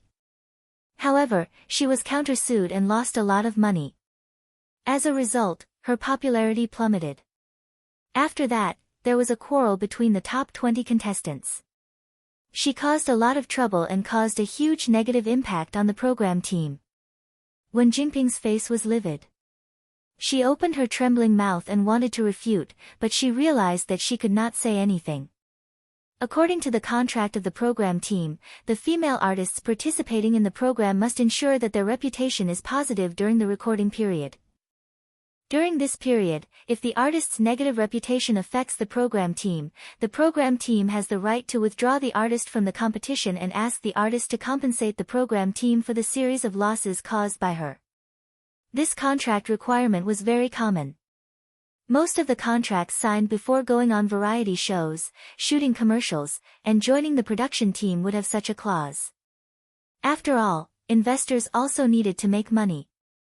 For artists with bad records who could not bring a positive impact to their investment products and could even smear their products, the best they could do was to minimize their losses. Su Yiyan's identity at that time happened to be one of the investors who held Wen Jingping's lifeline. According to what you said, if I really used my identity as an investor to take revenge, then I should have informed the program team to kick her out directly. Why would I wait until the end? Why don't you investigate whether Miss Wen's reputation is more positive or negative because of the previous 2 incidents? When Su Yiyan said this, she looked at Wen Jingping meaningfully. Miss Wen, are you here to tell me this now because you want to remind me to seriously calculate how much losses you've caused to the production team? Do you want to take responsibility? Wen Jingping's expression changed slightly and she subconsciously took a step back. Hu Xiaofeng subconsciously retorted, why didn't you think of kicking Wen Jingping out of the program team at that time? It was me. Xiaofeng. Wen Jingping hurriedly pulled Hu Xiaofeng's sleeve to stop him from continuing. She had almost been kicked out of the show twice because she had asked Hu Xiaofeng for help. Although she didn't manage to stay until the end, the program crew had indeed changed their mind after Hu Xiaofeng called them. Wen Jingping naturally thought that the program crew had made her stay because of Hu Xiaofeng's pressure. They came here today to prove that Su Yiyan was targeting her because of her past. She used the program crew's malicious editing to discredit her and even sacrificed the company's artists to ruin her reputation. She wanted to wash away the bad reputation that she had attracted before and splash a basin of dirty water on Su Yiyan and the company under her name. However, if Hu Xiaofeng revealed that he had pressured the program crew to make her stay, she would be the one who had taken shortcuts by the unspoken rules. What right did she have to stand on the high ground and criticize others? It was you, what? The more Su Yiyan looked at Hu Xiaofeng, the more she felt that he was a fool. She had only refuted a few words and he was about to explode. She didn't feel any sense of accomplishment at all. Wen Jingping looked at Su Yiyan's calm and composed appearance and suddenly felt a trace of fear that she had never felt before. This time, she seemed to have accidentally provoked a demon.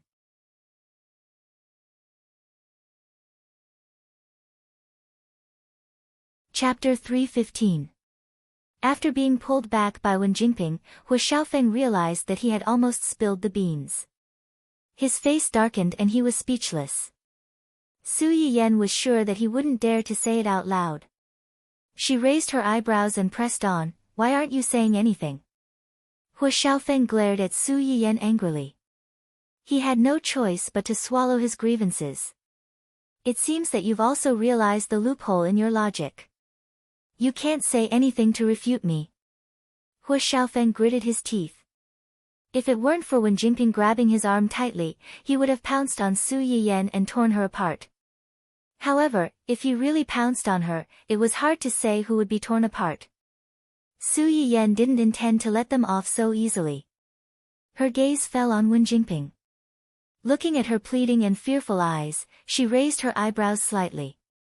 She was surprised and amused. It was too late to be afraid now. She didn't have the time or energy to play with these two idiots. However, they were so eager to be slapped in the face. How could she show mercy? Now that we're done talking about popularity, let's talk about ability. Wen Jingping's face turned pale. Just like what Su Yiyan had said before, did she not have the slightest idea of whether she was capable or not? Early on, when it was time to advance from 100 to 60, there were people who questioned why she was allowed to stay when she couldn't even sing or dance. This question became more and more intense as she advanced. Many people who were more capable than her had been eliminated, but she was still allowed to stay. Was there some kind of shady deal? Because of this, many fans of the show became her haters. If it weren't for the die-hard fans she had accumulated during her previous live broadcasts and Hu Xiaofeng secretly throwing money to help her buy votes, she would have been eliminated long ago. I know that I'm not a professional and I'm lacking in many aspects, but I've really worked hard. And the result of your efforts? As soon as Wen Jingping finished speaking, Su Yiyan pointed out the main point with a cold face. Do you sing a song that will satisfy the audience, or do you dance a dance that will make the audience explode? Wen Jingping's Achilles heel was hit. Her whole body shook and she subconsciously took a step back. Seeing this, Hu Xiaofeng hurriedly helped her up and said indignantly, "Little Ping said she tried her best. Why are you forcing her like this?" I forced her. When did I force her? If telling the truth is considered forcing someone, then I am indeed forcing her. You! Hu Xiaofeng roared in exasperation, "You're so mean. How can you always focus on her shortcomings? Can't you look at her strengths? On what basis?" What? Hu Xiaofeng was confused by Su Yian's sudden question. Why do I have to look at her strengths? The program team selection list clearly states that the talent show wants to select truly outstanding talents, not experiencers who come here to play house and treat the competition as child's play. If young Master Hu doesn't understand what this means, I can reluctantly explain it for you. What it means is that this is a competition. It's a competition that is based on ability and audience popularity. Nothing else matters. Have you ever heard of contestants who sign up for a competition and are about to go on stage saying to the organizers, "Sorry, I'm a newbie. Can you let the experienced veterans go easy on me and give me a ranking?" Hu Xiaofeng, don't treat everyone like fools. No one has the obligation to spoil you.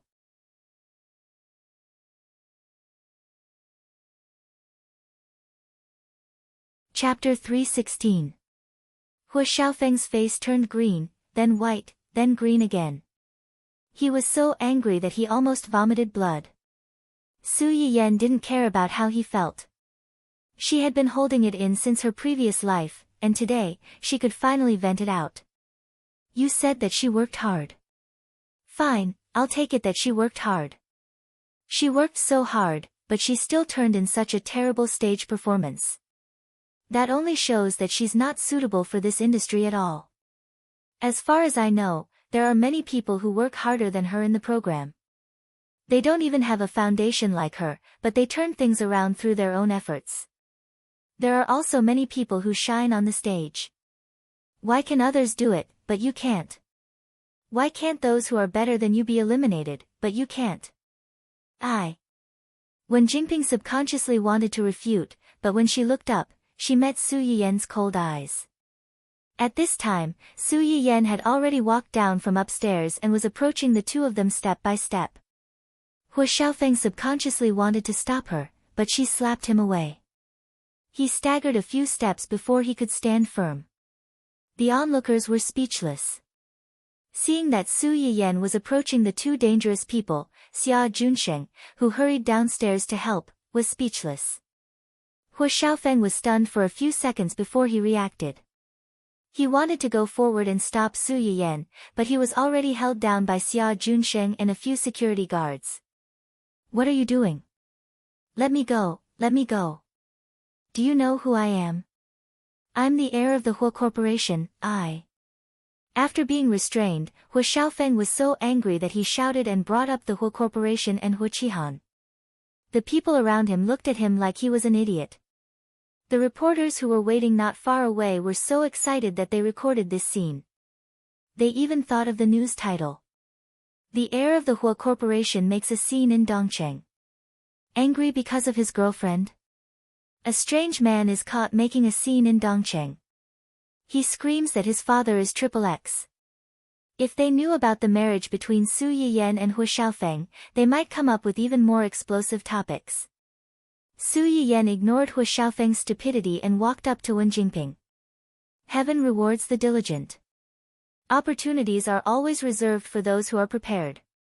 If you think it's unfair that you were eliminated, then if you were really selected, would it be fair to those who have more ability, potential, and work harder than you?" To put it bluntly, she was just being selfish.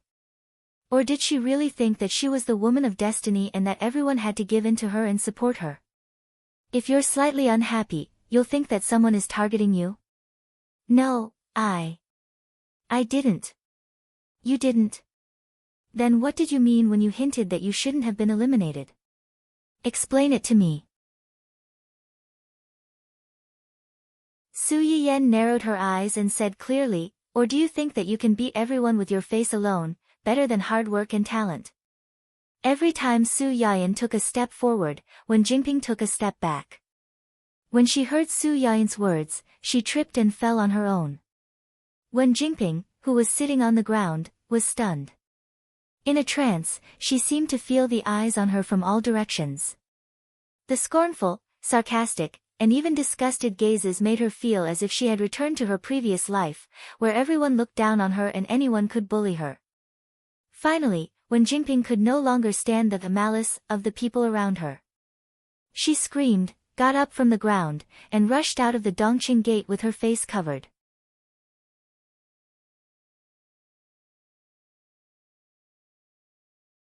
Chapter 317. Wen Jingping's scream was so loud and shrill that it gave the onlookers goosebumps. Hu Xiaofeng was also stunned for a few seconds before he came back to his senses. He roared, "Little Ping." If one didn't know better, they would have thought that something had happened between the two of them and that they were separated forever. Hu Xiaofeng struggled even harder, and the bodyguards almost lost their grip on him. Xia Junsheng gave the bodyguards a look, and they let go of Hu Xiaofeng's hands.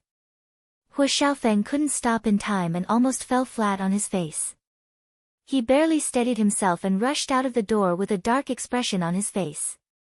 He couldn't be bothered to look for trouble with Xia Junsheng and the bodyguards.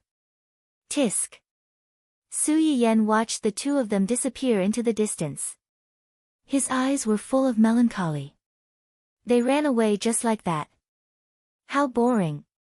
Xia Junsheng, who was thinking about how to clean up the mess, was speechless. After he sighed with melancholy, Su Yiyen turned his head and waved at the reporters. The reporters looked at each other and hesitated for a moment before they walked up to Su Yiyen. They said in a trembling voice, "Hello, President Su. We are reporters from Yueshang magazine. We are here to interview your company. Did you record everything that happened just now?" The reporters suddenly became nervous again. They were afraid that Su Yiyen would go back on his word and ask them to delete the footage. The leader of the senior reporters swallowed hard and said truthfully, "Yes, we did." "That's good." Su Yiyen sighed softly. "You saw it just now. She fell because her legs went weak. It has nothing to do with me. With the video, I shouldn't be blamed for this. Fortunately, I'm lucky. The reporters were speechless. Xia Junsheng was speechless. Was this the main point? Now that he thought about it, this was indeed the main point. The two of them were pestering him endlessly. They obviously didn't have the ability but still pretended to be innocent and tried to scam him. It wasn't impossible. Send a copy of the video to the Public Relations Department. It'll be insurance. Okay, we'll send it right away, right away. It was just a request, how could they refuse? The same old reporter from before asked tentatively, then this report, you can write whatever you want. I guarantee that the Hua Corporation won't be able to do anything to you. However, the premise is that you have to report it truthfully and don't add unnecessary things on your own initiative. Otherwise. Su Yiyen's eyes turned cold, revealing a hint of coldness and threat. You don't want to know the consequences. The old reporter wiped the cold sweat off his forehead and hurriedly said, I understand. As reporters, we should seek truth from facts and convey real-time and accurate information to the public. This is what we should do. That's it then. My secretary should have mentioned it to you just now. Thank you for taking care of our company's artists. There will be many more opportunities for cooperation in the future. Although it was Su Yiyen's first time dealing with these reporters, he knew to give them a carrot after a stick. Her words could be considered as giving these reporters a good impression. After all, there were quite a number of artists in their company. As long as they handled this matter well, there would be many more opportunities for them to interview others in the future. Okay. Su Yiyen said a few words to them and then handed the follow-up to Xia Junsheng. She stretched and went upstairs to continue understanding the internal affairs of the company. Unexpectedly, just as she entered the office, Hua Qinhuan's video call came.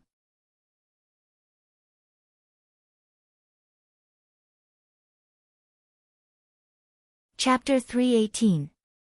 Su Yiyen's eyes lit up. She picked up the phone without thinking. Qinhuan. Are you okay? I'm on my way there now. Xiaoyang is closer to you. Su Yiyen was stunned. You know. I'm fine. They are the ones who are in trouble. You don't know how embarrassed they were just now. Ha. After that, Su Yiyen told Hua Qinhuan everything that had happened not long ago. From time to time, she laughed happily, taking pleasure in other people's misfortune. Hua Qinhuan listened quietly. His eyes were full of tenderness and indulgence. It's really funny. I didn't even think about messing with them, but they rushed to touch my eyebrows.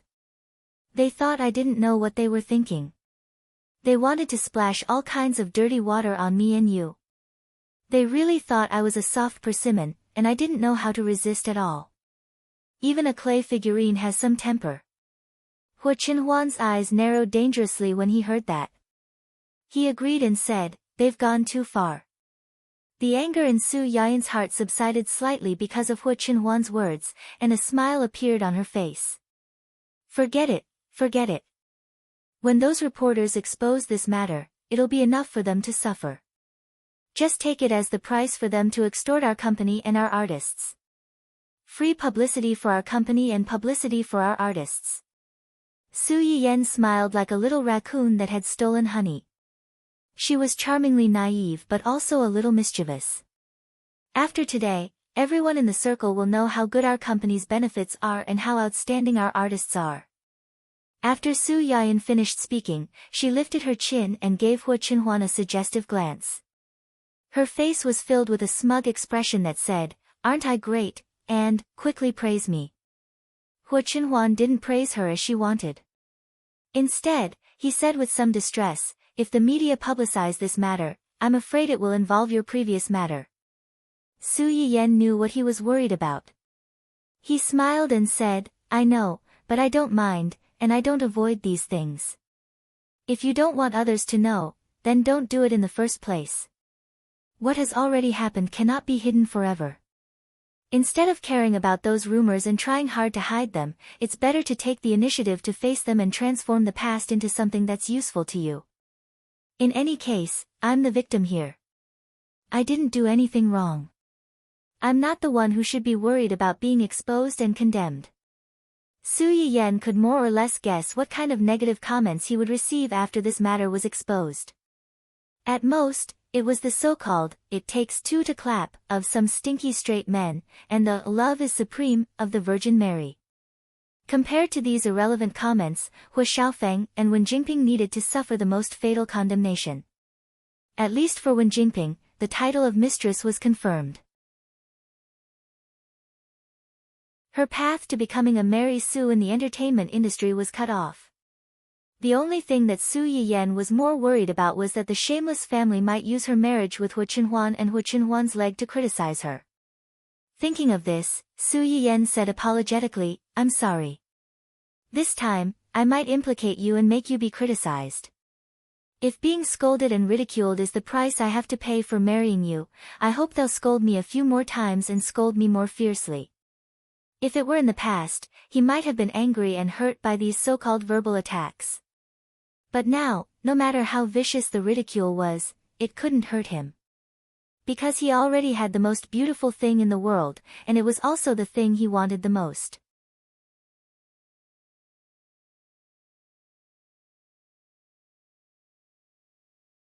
Chapter 319. Su Yiyen was both touched and amused. Who likes to be scolded by others? Hu Qinhuan looked at the smile on Su Yiyen's face. The corners of her lips curled up slightly, but she did not comment. Su Yiyen's matter was almost settled on her own, so Hu Qinhuan did not continue to rush over. Su Yiyen had a lot of things to do. After comforting Hu Qinhuan for a while, she took the lead and hung up the video call. After hanging up the video call, Hu Qinhuan's face quickly became gloomy. She directly gave Zhuo Yanbai an instruction. "You can send out the press release that you prepared earlier." "You mean the things buried under the Hu group?" "Yes. I understand. Before noon, all the official media will receive the relevant materials about the buried things in the ground. In addition, help me contact my father's old subordinates. Tell them that I haven't seen them for a long time and I want to meet them." Zhuo Yanbai was stunned and said in surprise, "When do you think it's a good time?" "The sooner, the better." "Okay, I'll arrange it as soon as possible." The joy and eagerness in Zhuo Yanbai's tone made Hu Qinhuan's heart harden.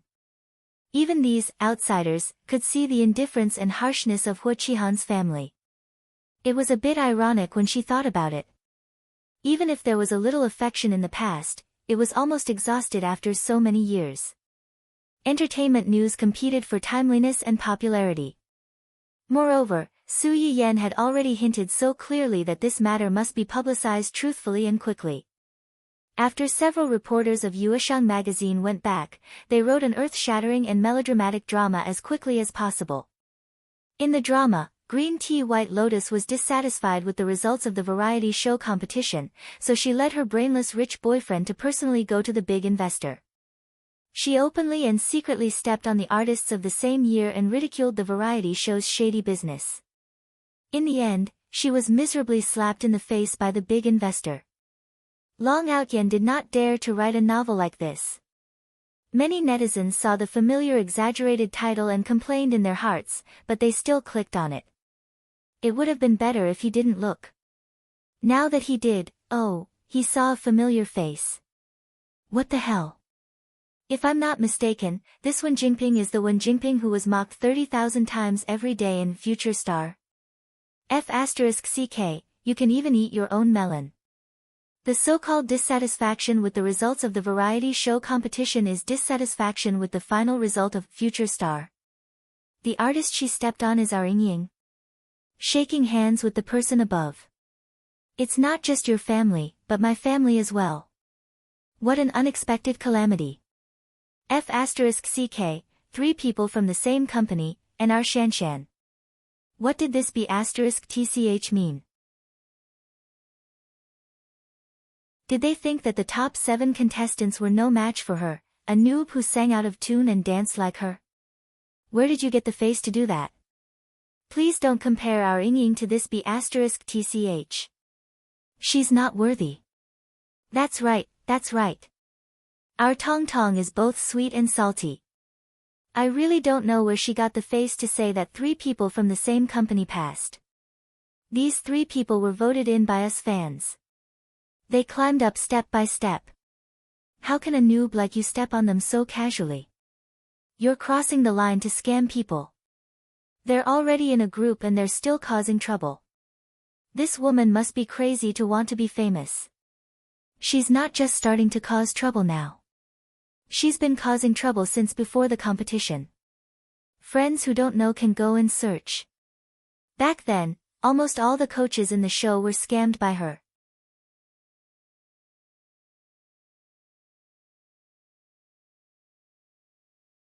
Chapter 320. Zheng Qiuying was able to stand out from hundreds of people with her own ability and become the team leader. Her ability and popularity were self-evident. Although Huang Zitong's strength was slightly weaker than hers, she was pretty and had a gentle temperament that didn't cause any trouble. The 2 of them participated in the competition together.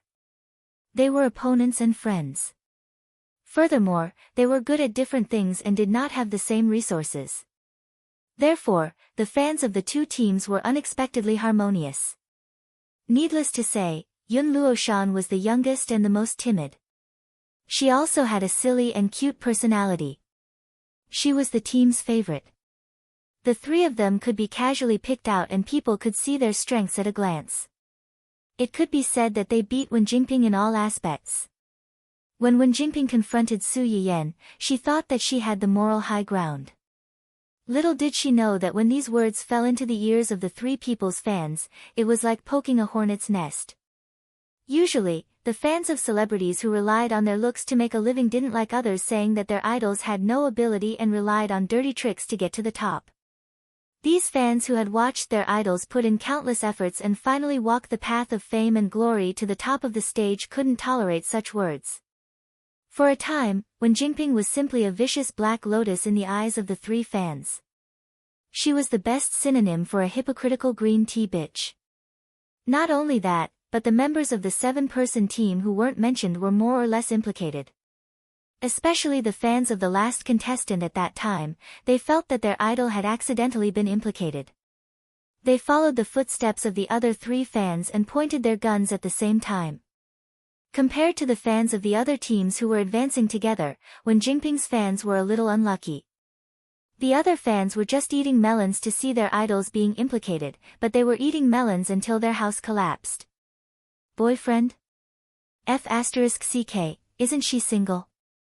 This question flashed through the minds of all of Wen Jingping's male fans and some of her female fans. When Wen Jingping first started her live broadcast, she attracted a lot of viewers with her pitiful image of a little white lotus and her delicious home-cooked dishes.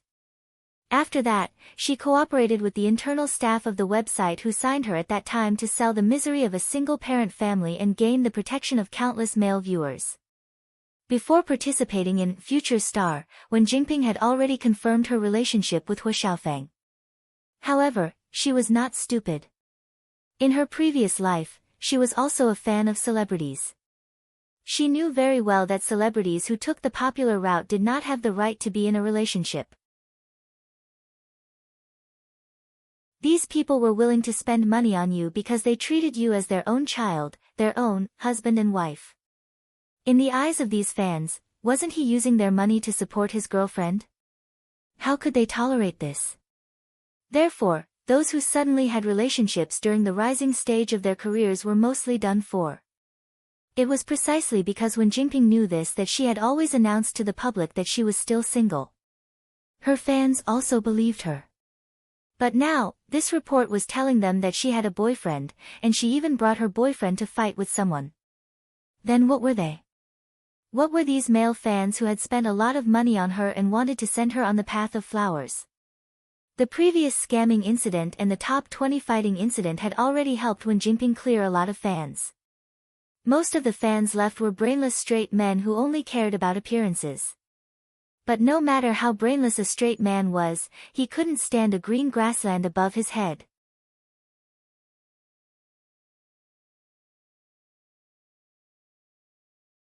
Chapter 321.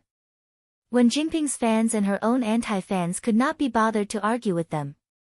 One by one, they swarmed onto Wen Jinping's official account, demanding an explanation.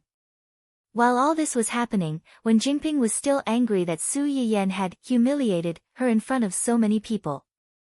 Just as she logged into her official account and was about to express her sadness, Su Yiyan saw a screen full of mockery and doubts. She almost fainted on the spot. However, this was just the beginning. Su Yiyan saw Wen Jinping's male fans rioting, and a hint of schadenfreude flashed across her eyes. In her previous life, Wen Jinping did not reveal her relationship with Hu Xiaofeng to the public until her death.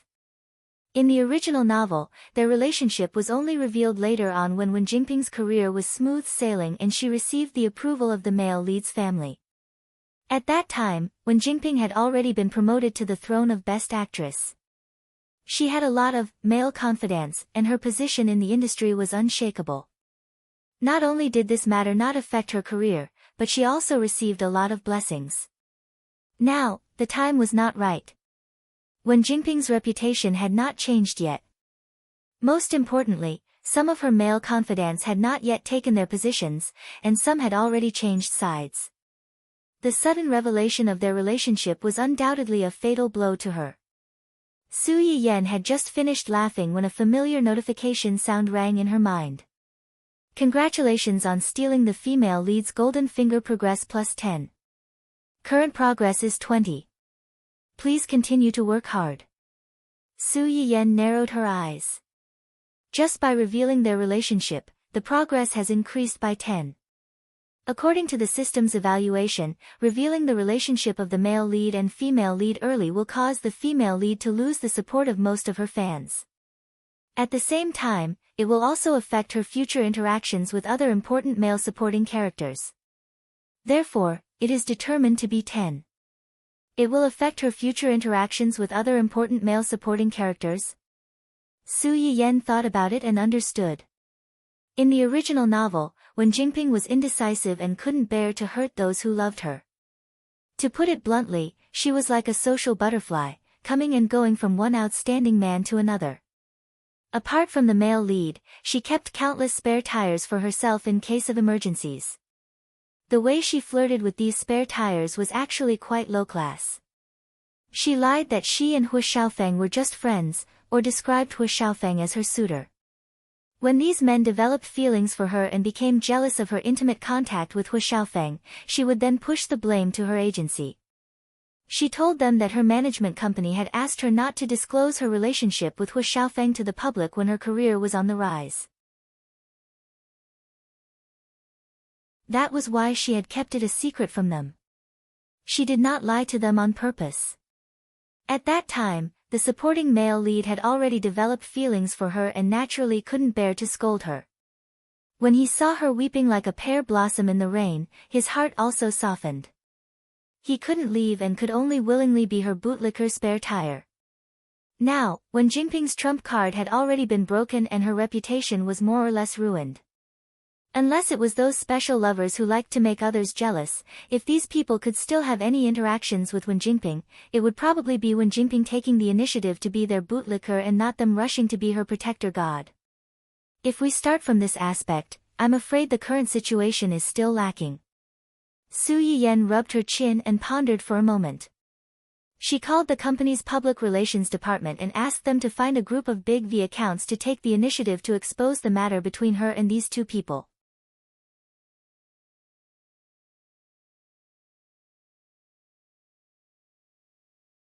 Chapter 322. Therefore, before the news of Wen Jinping trampling on her peers was over, a bunch of so-called insiders appeared one after another. They started to reveal the identities of the three protagonists in the report, as well as the love and hate between the three in the video. The onlookers dropped their jaws. Although the blogger has tried her best to explain the relationship between the three in a subtle and objective way, the man dated the second female lead when he was still engaged to the first female lead. He even took advantage of his father's birthday to ask the first female lead to break off their engagement in front of countless guests. He even pushed the first female lead down the stairs during the argument and sent her to the hospital. In summary, isn't it just a scumbag cheating mistress who spoils his concubine and neglects his wife? So this White Lotus is a mistress. Thank you to the class representative above. I knew there was nothing wrong with the blogger's description, but I kept feeling that something was off. I instantly felt that the man was a scumbag and the second female lead was a whore. I feel sorry for the first female lead. No wonder in the previous video, the second female lead pretended to apologize to the first female lead. When the first female lead asked her what she was sorry for, the second female lead immediately changed the topic. As a mistress, of course, she was embarrassed to say it in public.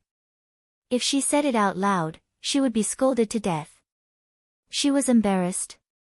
If she was really embarrassed, she wouldn't have been a mistress.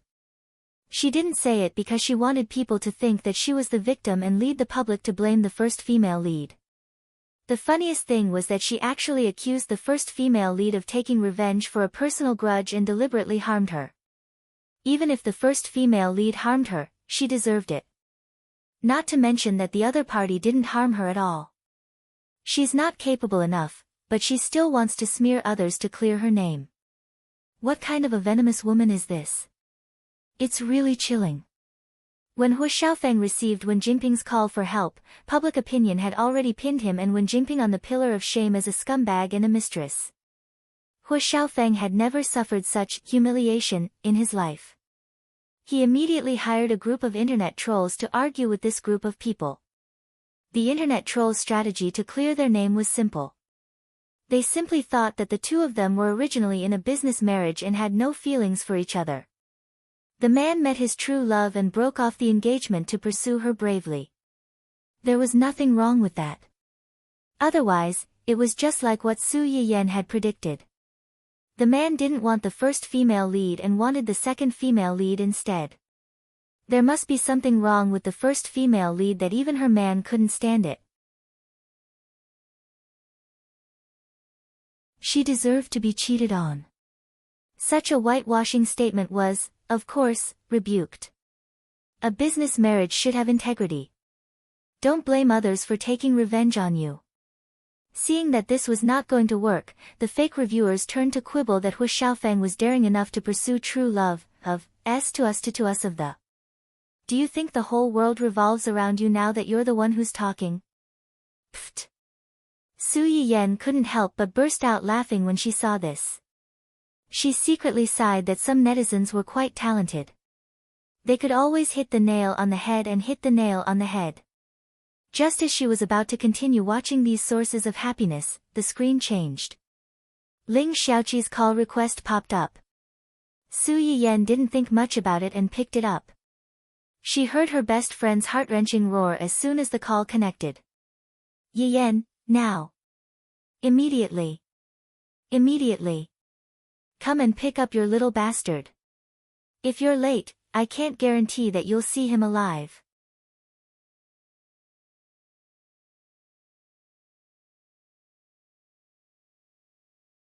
Chapter 323.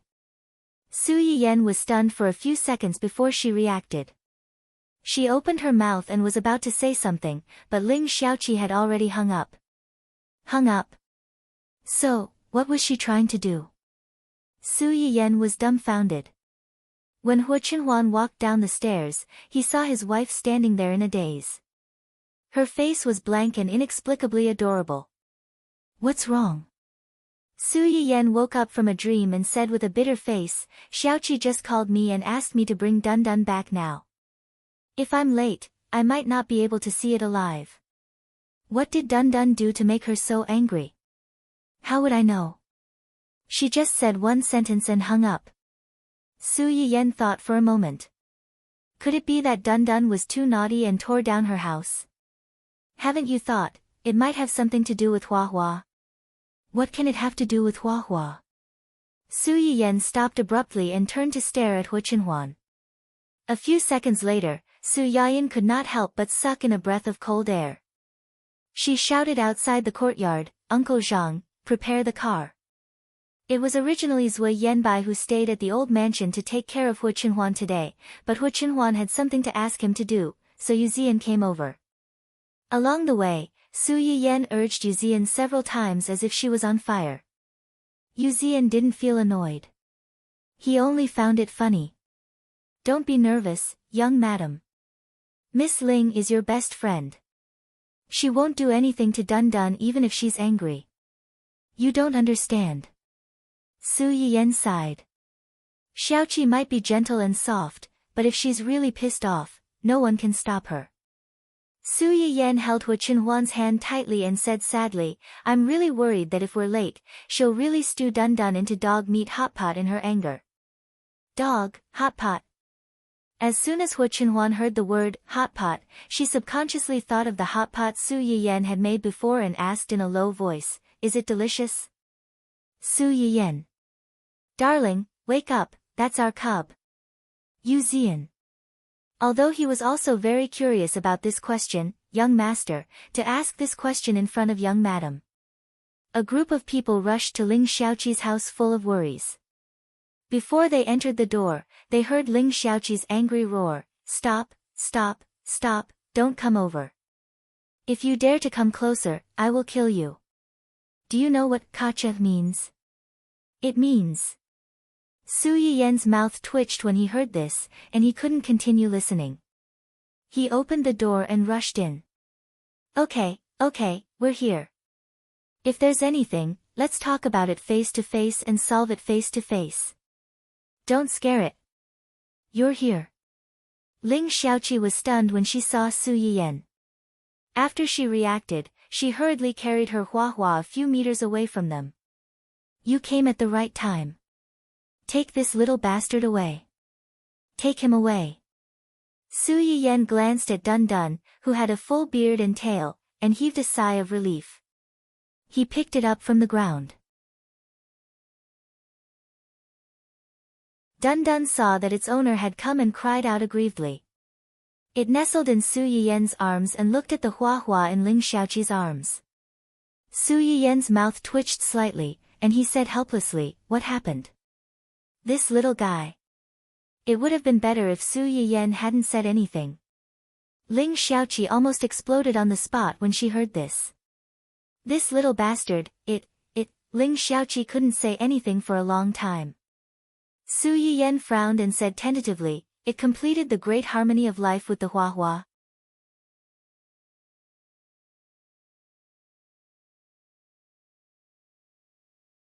Chapter 324.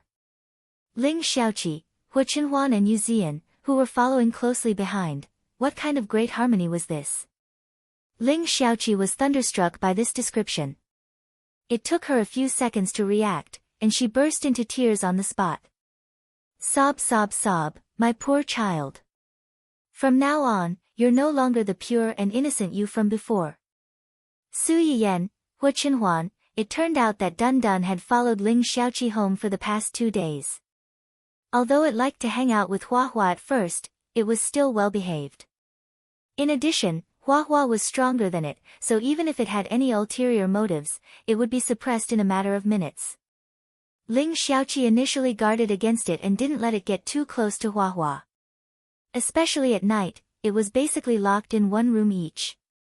No matter how much Dun Dun scratched the door, it wouldn't easily let a wolf into the house. Ling Xiaoqi woke up early this morning.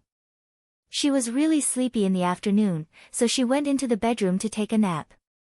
Unexpectedly, when she woke up and walked out of the room, I saw this little bastard riding on top of our Hua. Ling Xiaoqi still felt stifled when she recalled the scene. If looks could kill, then this lustful, short-legged brat would have been killed 1,000,000 times over by her. Su Yiyan also didn't expect that her silly dog would have such dumb luck. It actually succeeded. She immediately hugged Dun Dun and kissed it. She praised it sincerely, well done. Yu Ziyan. Hu Qinhuan, Su. Ya. Yan. Ling Xiaoqi completely exploded. Su Yiyan's expression stiffened. She smiled awkwardly and said, it's its fault. It's all its fault. How could you do this without permission? Are you a little hooligan? You're too impulsive. What did I teach you before? No matter who it is, you can't do this to anyone. You've really disappointed me. Dun Dun. How could you be a coward at such a critical moment? Dun Dun, who was betrayed by its owner, could only turn around and look at its dog father. Hua Qinhuan received its pleading gaze, but silently looked away and pretended not to see anything. Dun Dun? Didn't we agree to be each other's angels? How could you ignore me at a time like this? Of course, it's its fault. Otherwise, is it our Huahua's fault? Su Yayan's good apology made Ling Xiaoqi's anger subside a little. But when he thought that from today onwards, his own child would no longer be a virgin, he still felt incomparably stifled. It's a pity that our Huahua is still a baby. To think that she has to encounter such a thing. What if she gets pregnant? Oh, why is our Huahua's life so hard? Me too. How could I have been so soft-hearted and brought it back? I knew it was a troublesome little bastard, but I still brought it back. I really brought a wolf into the house. I regret it so much. Ling Xiaoqi's face turned pale. She seemed to have imagined the terrible future. She looked at Su Yiyan and Su Yiyan with resentment. Therefore, in the next 10 minutes or so, Su Yayan and Hua Qinhuan experienced in advance the terrible experience of their brats falling in love at such a young age and impregnating the girl's belly. It was a terrible experience of causing the girl's parents to fall in love with her and lose all their face. Yu Zian stood at the door and looked at the two high-spirited people who no one dared to look down on. However, when they were read, they lowered their heads in shame and repented. Not only did he not feel the slightest bit of sympathy, he even felt a little amused.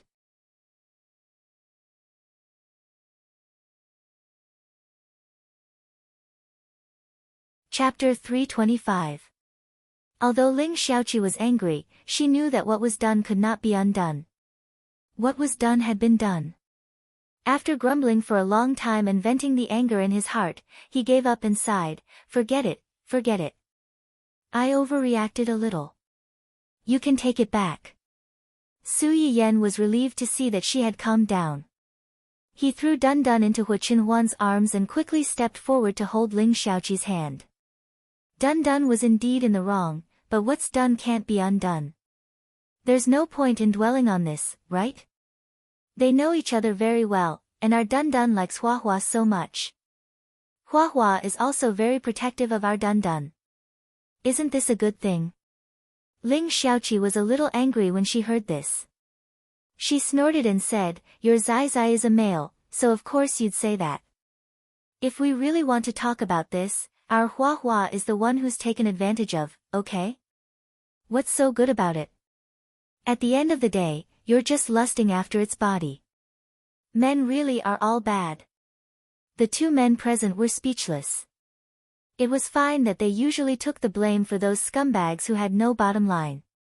After all, they were still a species. Now, this little B** start of a different species caused trouble. Why did it have to be them as well? It was so hard to be a man. Su Yiyan was also a little amused by Ling Xiaoqi's indiscriminate attack. However, he also knew that this was not the time to argue with her. He had to appease her. Thus, he agreed. Yes, yes, yes. Men are all bad. Yu Zian, who was standing at the door and watching the show with relish, narrowed his eyes and glanced stiffly at his young master. Seeing that his expression did not change, but there seemed to be an inexplicable dangerous atmosphere around him, he silently lit a candle for Su Yiyan in his heart. Su Yiyan finally managed to pacify Ling Xiaoqi, so he didn't want to agitate her by putting Dun Dun in her house, so he brought the troublesome dog back home. Before he left, Dun Dun wailed a few times in an attempt to arouse the sympathy of his beloved and her master. Unfortunately, Ling Xiaoqi was still angry, and Huahua seemed to be on its master's side unconditionally. It didn't even look at Ling Xiaoqi. All right, don't look like an abandoned husband." Su Yiyan rubbed the back of Dun Dun's furry neck and smiled helplessly. You're really brave. You've only been at someone's house for 2 days and you dare to bully their dog. Luckily, Xiaoqi has a good temper. If it were me, I would have thrown you out long ago to fend for you. Dun Dun wailed and looked at Su Yiyan with incomparable resentment. It didn't forget someone's betrayal just now. Su Yiyan saw that it didn't have any remorse, so he narrowed his eyes and said maliciously, I suddenly remembered that in this weather, dog meat hot pot is the best. It dispels the cold and nourishes the body. Why don't we eat this tonight? Woof. Dun Dun sensed the danger keenly and screamed, its eyes full of complaints. Su Yiyan was angry and amused. He reached out and patted the head of this dramatic dog. Now you know how to be afraid. If we didn't come quickly just now, I'm afraid you would have become Xiaoqi's meal now. Dun Dun wailed a few more times miserably. It lay in Su Yiyan's arms and mourned its quickly passing love. It was like a little old man who had experienced thousands of sales. Su Yiyan let it be sad and sighed helplessly. As soon as he turned his head, he met Hu Qinhuan's teasing eyes. Are there no good men? Su Yiyan. I'm not, I can explain.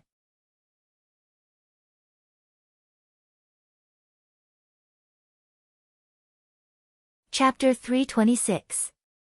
Su Yiyan laughed dryly and said with a fawning expression, Xiaoqi's situation is special, so she will occasionally be a little sexist. Don't take it to heart. Hu Qinhuan was not so easy to fool. I only take your words to heart. You said that there are no good men. I had no choice but to agree with her. Really? Su Yiyan looked at Hu Qinhuan's face, carefully pulled his sleeve, and tentatively asked, Are you angry? Hu Qinhuan was really not angry. As Su Yiyan said, she had no choice but to agree with her just now. She was not really dissatisfied with him, so he would not be angry because of this. But when he heard Su Yiyan ask him softly if he was angry, and her tone was full of nervousness and fawning, Hu Qinhuan's eyes darkened slightly, and he admitted shamelessly, yes. Are you really angry? Su Yiyan immediately moved closer. Don't be angry. I promise I won't say that again. Hu Qinhuan's expression did not change, and he did not speak. Su Yiyan blinked and continued to probe. Then what should I do to make you not angry? Hu Qinhuan still did not speak and just stared at her. What did this mean? Su Yiyan frowned and thought for a moment. Finally, she gritted her teeth and leaned over to kiss Hu Qinhuan's lips in front of Yu Zian. A light flashed in Hu Qinhuan's eyes, but the expression on his face still did not change. Su Yiyan's heart skipped a beat when she saw this. Could it be that she was wrong? Even this method didn't work? Before she could think more, she heard Hu Qinhuan say unsatisfactorily, just once. Su Yiyan, Yu Zian, who thought he had misheard, Su Yiyan did not know whether to laugh or cry, but he also breathed a sigh of relief and said without any pressure, then let's kiss a few more times. After saying that, she took the initiative to lean over and kiss him a few more times. Every time, it was a kiss on the lips. Yu Zian, who had been bullied for no reason, was speechless. Hey, that's enough. Don't bully a single dog like this. Dun Dun, who was still in Su Yiyan's arms. That's enough. Was this really appropriate in front of a lovelorn dog that had just been heartbroken? Dun Dun, who had just been brought back, once again had the idea of running away from home. This heartless world had truly broken its heart. Su Yiyan kissed her several times before stopping. He smiled and said, You're not angry anymore. Yes. Su Yiyan breathed a sigh of relief. Then, as if he had thought of something, he stared into Hu Qinhuan's eyes and said with a faint smile, You are indeed not a good person. Yu Zian, who had thought that this matter was finally over. Young madam, are you crazy? You finally managed to coax him, and now you're saying this again. Are you planning to coax him again? Hu Qinhuan was stunned. He thought that Su Yiyan had sensed that he was pretending to be angry and had angered her instead. Just as he was about to explain, he heard Su Yiyan say, "You are a good husband." Yu Zian was speechless. Do you guys like to take such long pauses when talking? A faint blush flashed across Hu Qinhuan's face. Although he didn't say anything, Su Yiyan could see the pure joy in his eyes. He was really easy to coax. Su Yiyan couldn't help but laugh. However, she slowly reached out and took the initiative to hold Hu Qinhuan's hand. Although these words were said to coax him, they were also from the bottom of her heart. In her eyes, there was no better husband in the world than Hu Qinhuan. And in the future, if they could have children of their own, he would definitely be the best father in the world.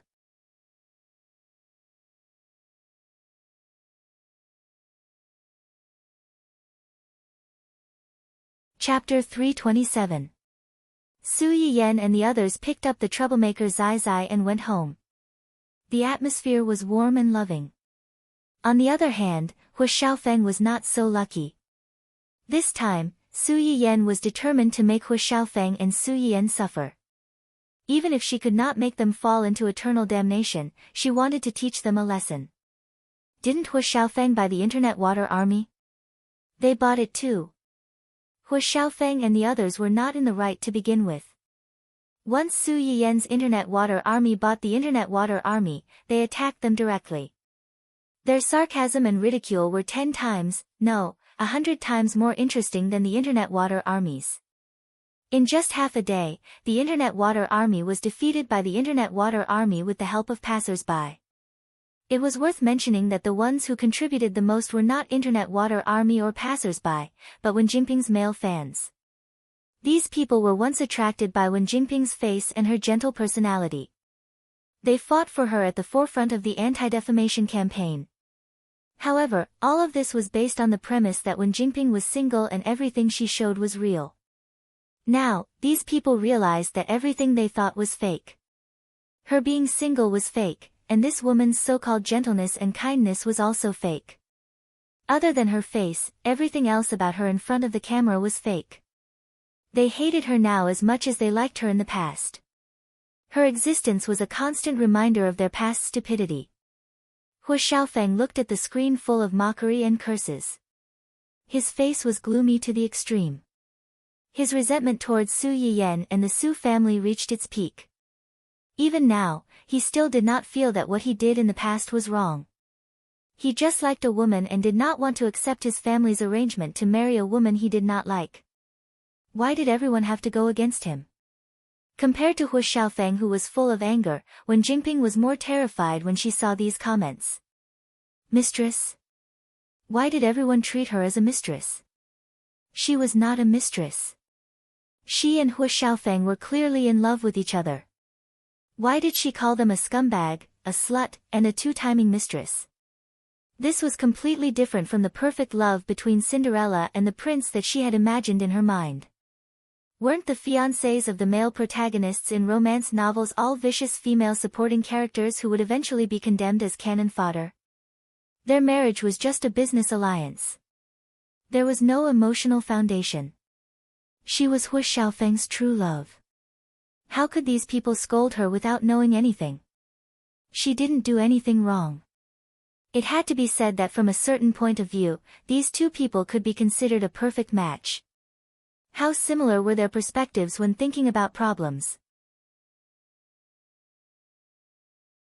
However, now that things had escalated to this point, it was no longer something they could control. Hu Xiaofeng looked at Wen Jinping's deathly pale face and thought of how she had risked her life to save his life a few days ago. His heart softened and he comforted her softly, "It's okay, it's okay. These people are just jealous of us. Their words are clear and logical, but if they really meet us, they may be even more resolute than us.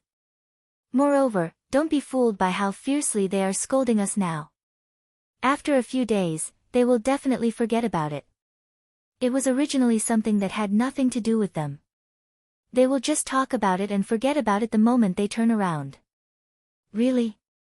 Wen Jinping looked at Hu Xiaofeng with reddened eyes. She had lived 2 lives, but she was not as naive as Hu Xiaofeng. Perhaps Hu Xiaofeng's words were not without reason. These people who were following the trend and scolding them now would soon forget about this matter. However, the internet had memories. For those who did not like her, if she did not handle this matter well, it would be a stain on her life.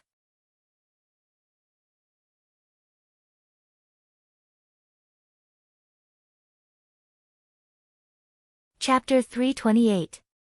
Wen Jingping was ambitious and wanted to be the best. Naturally, she would not allow such a deadly dark history to exist. But I feel bad when I see them scolding you like this, especially when they're not only scolding you but also your parents.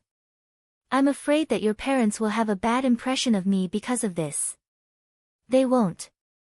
Hu Xiaofeng subconsciously wanted to refute, but as soon as the words left his mouth, he remembered the scene of his mother scolding him in the hospital that day. His expression immediately became subtle. We can't let them continue scolding you like this. When Wen Jingping saw that he was persuaded by her, she quickly added, if things go wrong, it might affect the company. Do you want to ask uncle in advance and see if he has any other ideas? Hu Xiaofeng was young after all. In addition, he had been spoiled since he was a child and had not had much experience in life. He basically went down the wrong path without any direction. Wen Jingping hoped that Hu Xiaofeng's father would be better than him and help the two of them settle this matter. Hu Xiaofeng heard Wen Jingping's words and felt that they made sense. He immediately called Hu Qihan. The two of them had placed all their hopes on Hu Qihan, but they did not know that Hu Qihan could not even protect himself at this time. A few hours ago, the Hu Corporation had spent a lot of effort to acquire an investment site. Suddenly, the site of a suspected colony of extinct creatures was unearthed. This matter was comparable to the ancient Earth's imperial palace being excavated. Not long after the news broke, geological experts from all over the world rushed over. As early as when humans found this habitable planet with great difficulty, many people were very curious. This habitable planet was rich in resources, but they had not seen the existence of human-like beings. Was this a primitive planet that had never been developed before? If it wasn't, then had it experienced the same changes of eras as Earth before this? Before that, what occupied the top of the food chain?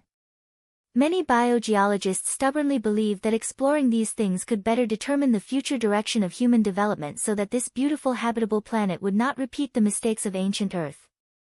Therefore, once this matter was exposed, it immediately received widespread attention. The original construction team had to temporarily stop work and wait for follow-up inspection and confirmation. Hu Qihan's face was as black as the bottom of a pot when he heard this. He swept all the documents on his desk on the spot. Who is in charge of this land?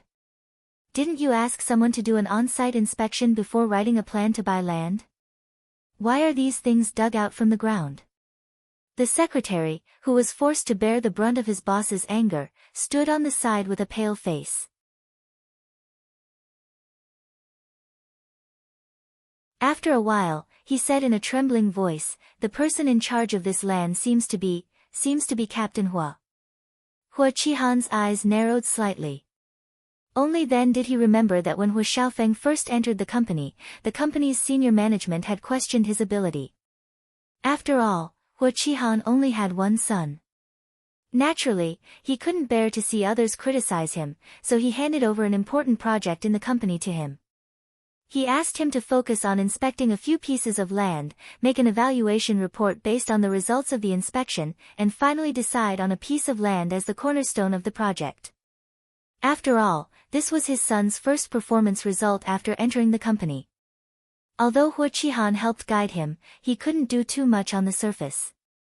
Otherwise, even if it was really done in the end, in the eyes of others, he would be the one who opened the door for his son and not Hu Xiaofeng's own ability.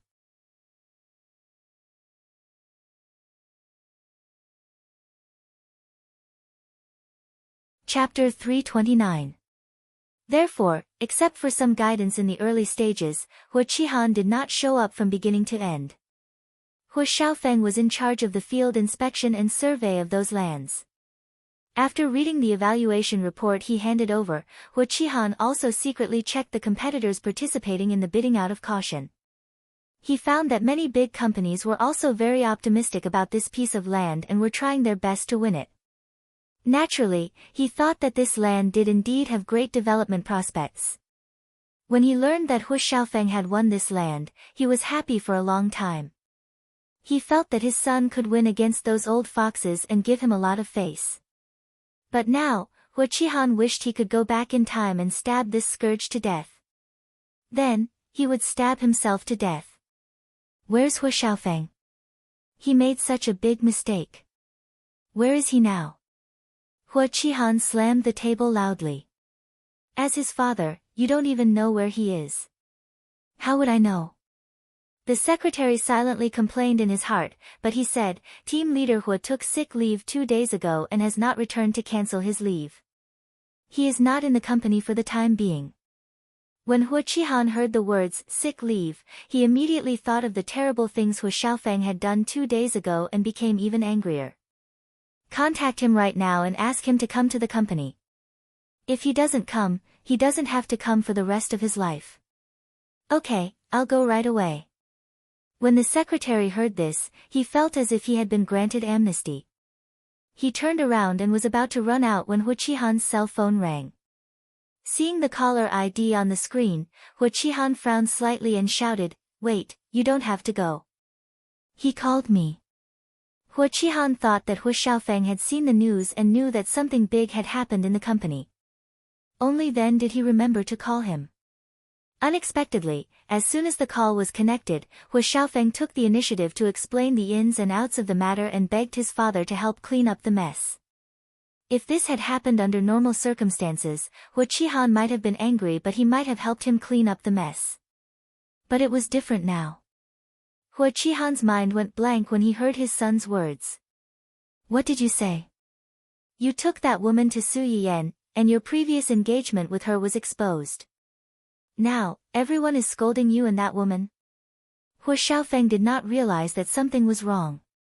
He only thought that Hu Qihan was angered by the curses he had just said, so he quickly added fuel to the fire.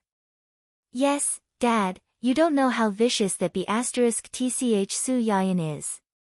She insulted little Ping inside and out in front of everyone, and she even got someone to record it and post it on the internet, causing others to dig up all our secrets. It's fine if a lot of people are scolding me and little Ping, but now they're scolding you and my mom. Hu Qihan was so angry that he almost fell back. Is there something wrong with your brain? Don't you know how much the Su family hates you and that B*tch beside you after the engagement was called off? You even insisted on bringing people to the Su family. If they don't insult you, do you think they'll flatter you nicely? Hu Xiaofeng did not expect Hu Qihan to have such a reaction. He was stunned for a few seconds and became angry. He said unhappily, Dad, how can you speak for that bitch? It's obviously that bitch who went too far. Hu Xiaofeng was still cursing on the other end. Hu Qihan was so angry that his whole body was trembling. His vision turned black. Finally, his body swayed and he fell back. President? President! Someone, the president fainted. Call an ambulance.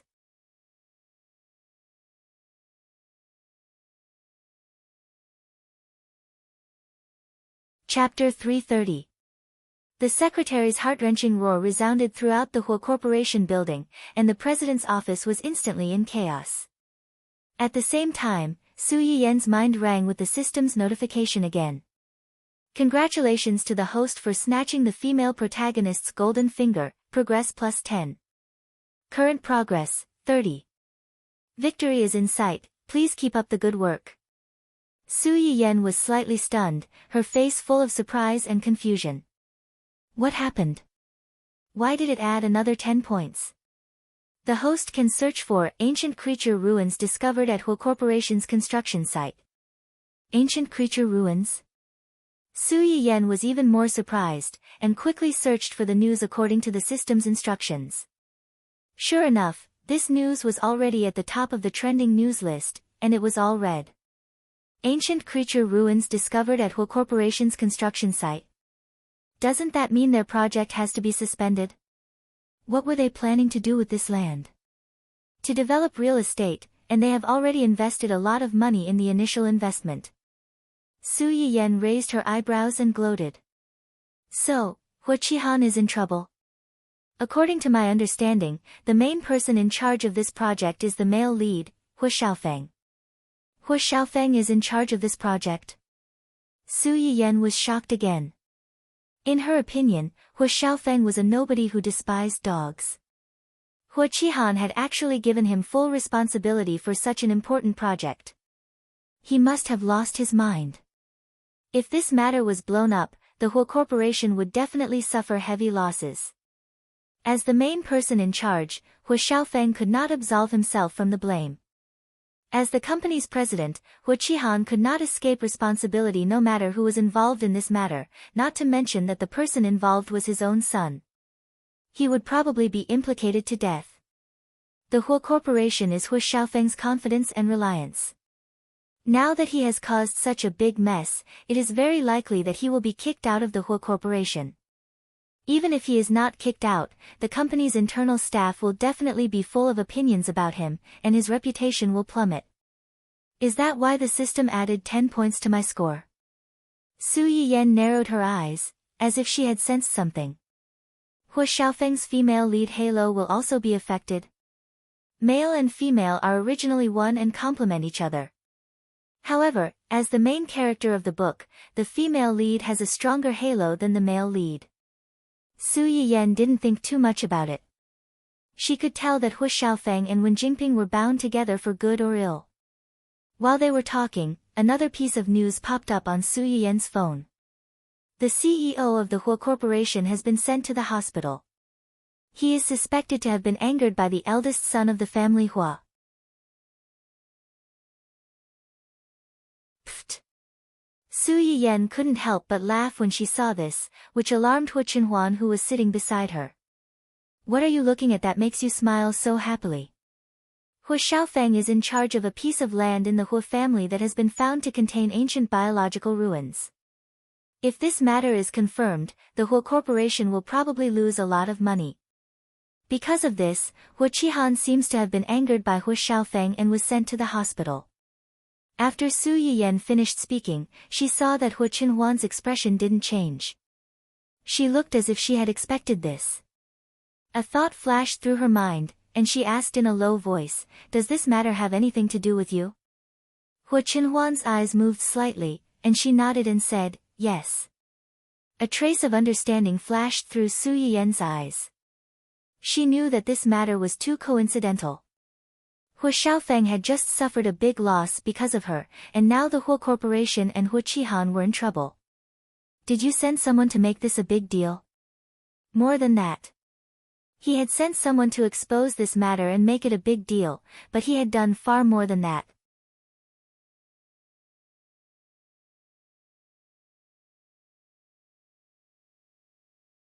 Chapter 331. Su Yiyan was silent for a long time after hearing Hu Qinhuan's words. Hu Qinhuan noticed the change in her expression. His eyes darkened as he probed, "Do you think I'm too heartless?" Su Yiyan looked up at him in confusion. Heartless? Then, as if she had heard a joke, she couldn't help but chuckle. Why would you think that? Do you think I don't know what kind of people Hu Qihan and his family are? I'm not a saint. I won't sympathize with them at a time like this. Besides. Su Yiyan moved closer to Hu Qinhuan and looked straight into his eyes. I believe you. You must have a reason for everything you do. Whether it's for yourself or something else, I will believe you unconditionally and support you. Hu Qinhuan's heart was finally at ease because of Su Yiyan's words, and his eyes were filled with warmth. Now that this matter has become so big, how will it be dealt with in the future? If this was the only matter, Hu Qihan might choose to have a good talk with these geologists and get some compensation from them to make up for the company's losses. Su Yiyan understood the meaning behind Hu Qinhuan's words and asked curiously, "Can't we do that now? Did you forget that you just exposed Hu Xiaofeng and that woman?" Su Yiyan blinked and looked puzzled. What's the connection between these two things? The group of people you hired not only scolded Hu Xiaofeng and that woman, but also Hu Xiaofeng's upbringing and the Hu Corporation. Su Yayan didn't expect Hu Qinhuan to know that she had hired a group of people. She blushed and muttered in embarrassment, "How do you know everything? I'm worried that you'll be wronged, so I naturally have to pay more attention to everything." Hu Qinhuan said this seriously, but Su Yayan smelled a hint of sweetness in his words, and the smile on her lips couldn't help but widen. Who told him to call his father the person in charge of the Hu Corporation when he came to cause trouble for me? He even threatened our company's security personnel to teach them a lesson. I want to see who will teach who a lesson. Hu Qinhuan loved Su Yayan's arrogant and vengeful look. He smiled and said, "Originally, these two things really have nothing to do with each other. But because of the group of people, and what you said just now, Hu Xiaofeng used the Hu Corporation and Hu Qihan's name to threaten them in the video. This made many people doubt the Hu family's upbringing, and it also affected the Hu Corporation's reputation. At this time, the Hu Corporation suddenly discovered ancient biological relics in the development zone.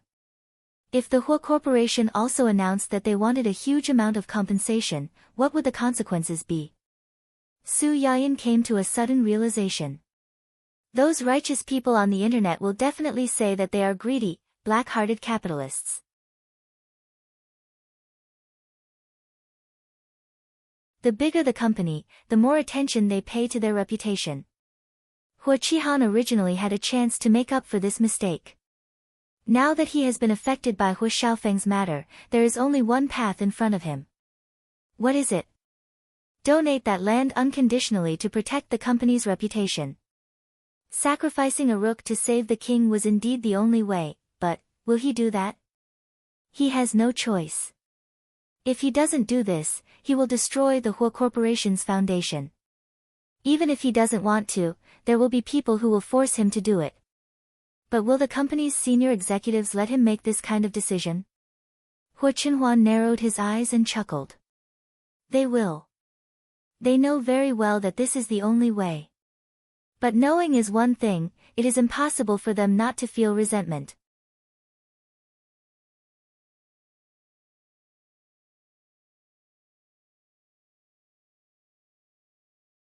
Chapter 332. After listening to Hu Qinhuan's words, Su Yiyan was silent for a long time. Hu Qinhuan saw the change in her expression. His eyes darkened slightly, and he asked tentatively, "Do you think I'm too cruel?" Su Yiyan looked up at him in confusion. Cruel? Immediately, as if she had heard a joke, she couldn't help but chuckle. Why would you think so? Don't I know what kind of people Hu Qihan and his family are? I'm not a saint. How can I sympathize with them at this time, And? Su Yiyan suddenly leaned in front of Hu Qinhuan and looked straight into his eyes. I believe you. You must have your own reasons for doing everything. Whether this reason is for yourself or for other reasons, I will believe in you unconditionally and support you. Hu Qinhuan's heart finally relaxed because of Su Yiyan's words, and there was a little more warmth in his eyes. This matter has become so big now. How will it be dealt with in the future? If it was only this matter, Hu Qihan might choose to have a good talk with these geological experts and get some compensation to make up for the company's losses. Su Yiyan understood the meaning of Hu Qinhuan's words and asked curiously, "Can't he do that now? You forgot that you just exposed the matter between Hu Xiaofeng and that woman." Su Yiyan blinked and looked puzzled. Is there any necessary connection between these two things? The group of ghostwriters you hired not only scolded Hu Xiaofeng and that woman, but also involved Hu Xiaofeng's upbringing and the Hu family. Su Yiyan didn't expect that Hu Qinhuan even knew that she had hired ghostwriters. She blushed slightly and muttered embarrassedly, "How do you know everything? I was worried that you would be wronged, so naturally, I had to keep an eye on everything." Hu Qinhuan said these words in a serious manner, but Su Yiyan smelled a trace of sweetness from it, and the smile on the corner of her mouth could not help but widen. Who told him to claim that his father is the person in charge of the Hu Corporation when he came looking for trouble with me? He even threatened our company's security personnel to teach them a lesson. I'd like to see who's the one who's humiliating the other. Hu Qinhuan loved Su Yiyan's vengeful look. She smiled and said, "Originally, these two things were indeed unrelated. However, because of the influence of the Internet Water Army and what you just said about Hua Xiaofeng using the name of the family Hua and Hua Qihan in the video, many people began to doubt the upbringing of the Hua family. It also affected the Hua family's reputation. At this time, it was suddenly revealed that the Hua Corporation's development zone had excavated the remains of ancient creatures. If the Hua Corporation were to ask for a huge compensation at this time, what would the consequences be? Su Yiyan was suddenly enlightened.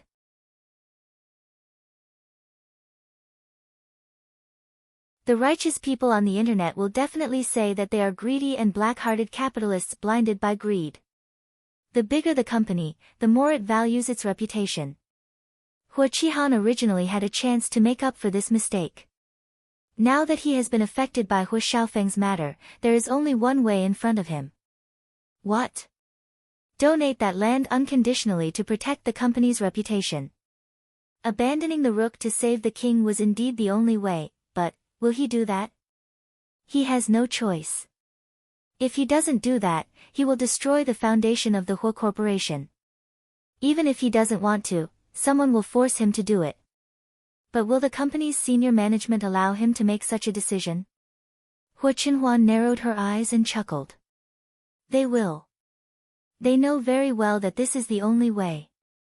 But knowing is one thing, it's impossible for them not to be resentful.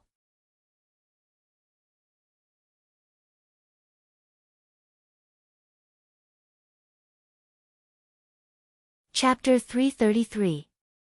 This mess was caused by Hua Xiaofeng. As his father, Hua Qihan naturally had to help him clean up, but this would harm the interests of most people. Hua Qihan had originally hoped that Hua Xiaofeng would do something big to win over people's hearts. In the end, Hua Xiaofeng had offended everyone. It was conceivable that after this incident, Hua Qihan would be impeached by the company's senior management. It was unknown whether he could still hold the position of the head of the Hua group. Su Yiyan quickly understood the meaning of Hua Qinhuan's words. She secretly sighed that giving birth and teaching children was also a skill. If she accidentally raised a debt collector like Hua Xiaofeng, not only would she not be able to enjoy her family life, but she might also lose her chastity in her later years. She wondered if Hua Qihan was so angry that he wanted to stuff her back into Mrs. Hua's womb to be reborn. After sighing, Su Yiyan seemed to think of something. She raised her eyebrows and said, "You didn't expect this early on, so you asked someone to expose this matter at this time, did you?" Hua Qinhuan smiled. "I mainly wanted to vent for you."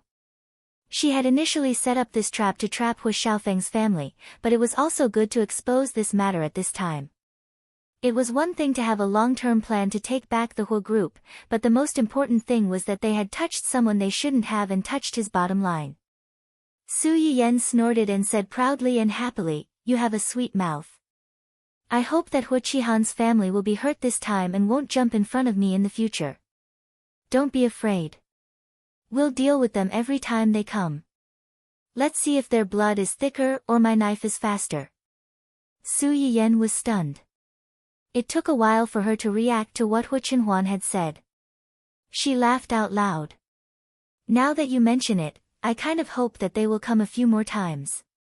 Hua Qinhuan's eyes flashed slightly, and she said jokingly, "You want to see them in a sorry state so much?" "Yes.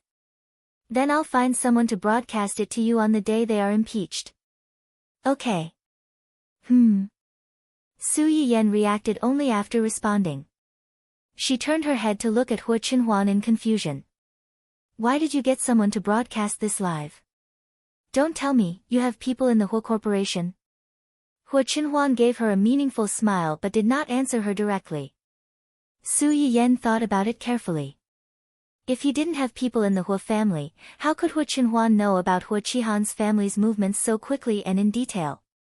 As for who this person was, Hua Qinhuan didn't want to tell her, so she didn't ask. The process wasn't the most important thing, but the result was. Hua Qinhuan and Su Yiyan had just arrived home when the Hua Corporation's incident was in an uproar. It was worth mentioning that Hua Qinhuan suddenly felt her lower limbs twitch at noon today. Although it was very slight, Su Yiyen was still very happy. This meant that her efforts during this period were indeed effective. Hu Qinhuan's necrotic nerves were waking up little by little. Even if the awakening process might take a long time, and the process would be more complicated and difficult, at least the two of them saw hope. Su Yiyen could never forget Hu Qinhuan's shocked, confused, flustered, and perturbed expression when she felt the movement in her lower limbs. At that moment, Su Yiyen was excited and inevitably felt a little distressed. In order to celebrate this matter and let Hu Qinhuan feel some sense of reality, Su Yiyen decided to cook a big meal to celebrate. For this reason, the audience who had been waiting for Su Yiyen's live broadcast room finally saw someone's long-awaited live broadcast.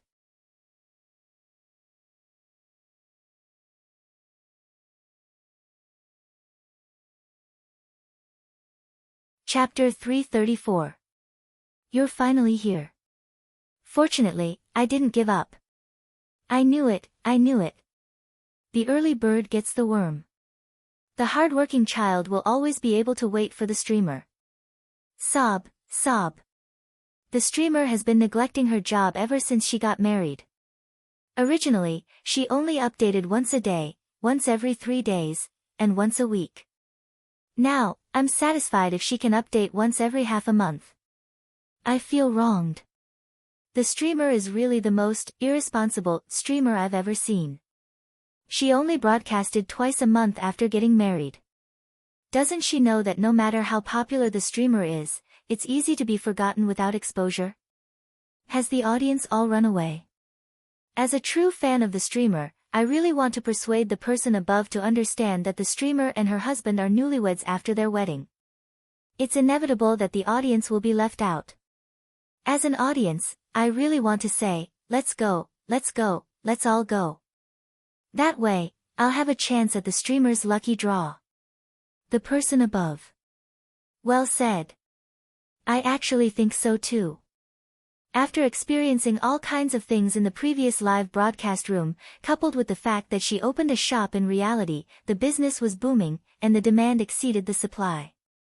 Moreover, the positive rating was as high as 99.9%. The number of followers in Su Yiyen's live broadcast room had gone straight to 7 digits, almost breaking through 9 digits. She could be regarded as the veritable #1 streamer on the website. Who knew how many people's eyes were red? Su Yiyen restarted her live broadcast after a long hiatus. All of a sudden, more than half of the overall traffic of the entire website was absorbed, and a large wave of new traffic was introduced at the same time. This group of people was eyeing covetously, waiting for Su Yiyen to finish her live broadcast to enter the lucky draw. They couldn't wait for more people to leave so that their chances of winning the lottery would be greatly increased. Of course, not everyone was kind to Su Yiyen's absence during this period. Under a lot of complaints, there were also some sour ridicule, such as, this person is arrogant when she's popular. Other streamers live for 3 hours a day, hundreds of hours a month, and don't even have a day off. The streamer, on the other hand, only broadcasts for a few hours every 10 days or half a month. The most ridiculous thing is that the update frequency is also pushed every time she broadcasts. Hee, does the streamer have some unspeakable relationship with the higher-ups of the live broadcast platform? Finally, there's someone who understands. If I remember correctly, there's a requirement for the length of the live stream every month when the host signs a contract with the platform, right? It's good enough that the platform didn't sue a streamer who broadcasts twice a month, but they actually rejected her. Could it be that she has some kind of PY deal with the company's higher-ups? This kind of sour tone, as well as the inexplicable and consistent reasons for the blame, just by looking at it, it was obvious that the streamers who were jealous of Su Yiyen had deliberately hired the water army to slander her. There were also some angry customers who couldn't get a reservation in Su Yiyen's medicinal cuisine restaurant. They gritted their teeth and jumped up and down. The good reviews of the streamer's physical store were probably paid by the water army. I used my ID to make a reservation. If there were too many people, I wouldn't have been able to make a reservation. Why did they say that they didn't support ID verification? Is this discrimination against ordinary consumers? If it was the former, the fans would spontaneously attack the other party until they were speechless, and Hu Chenhuan would also have her account banned.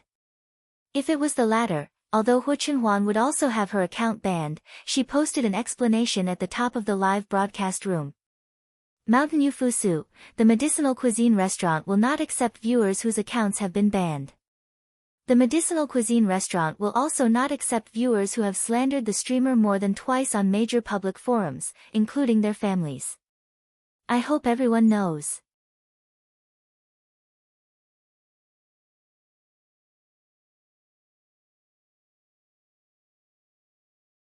Chapter 335.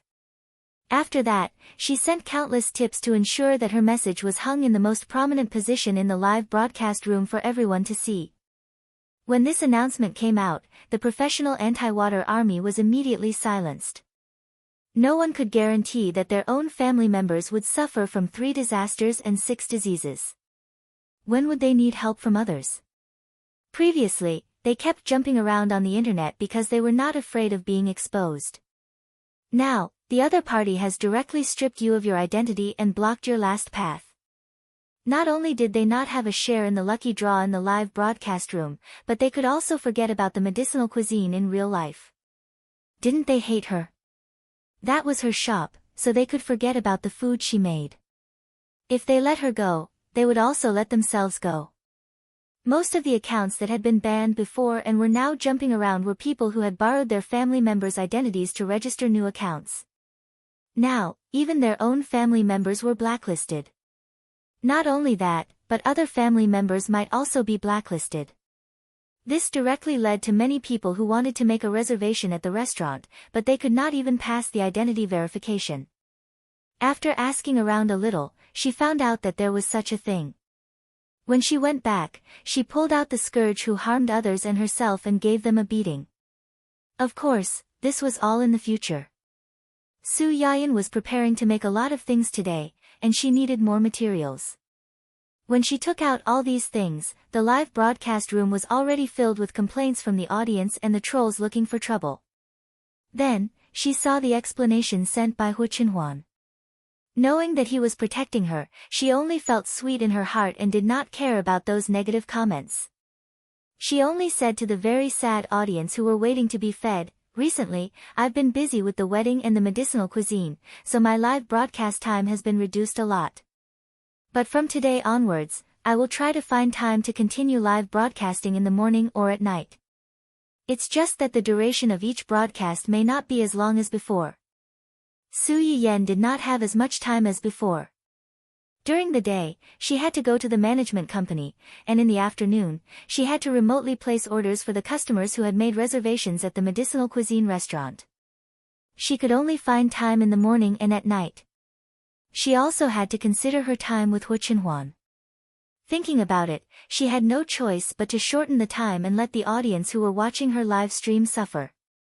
Perhaps it was because Su Yiyen had stood the audience up for too long, but when they heard her words, not only did they not feel disappointed, they even became excited.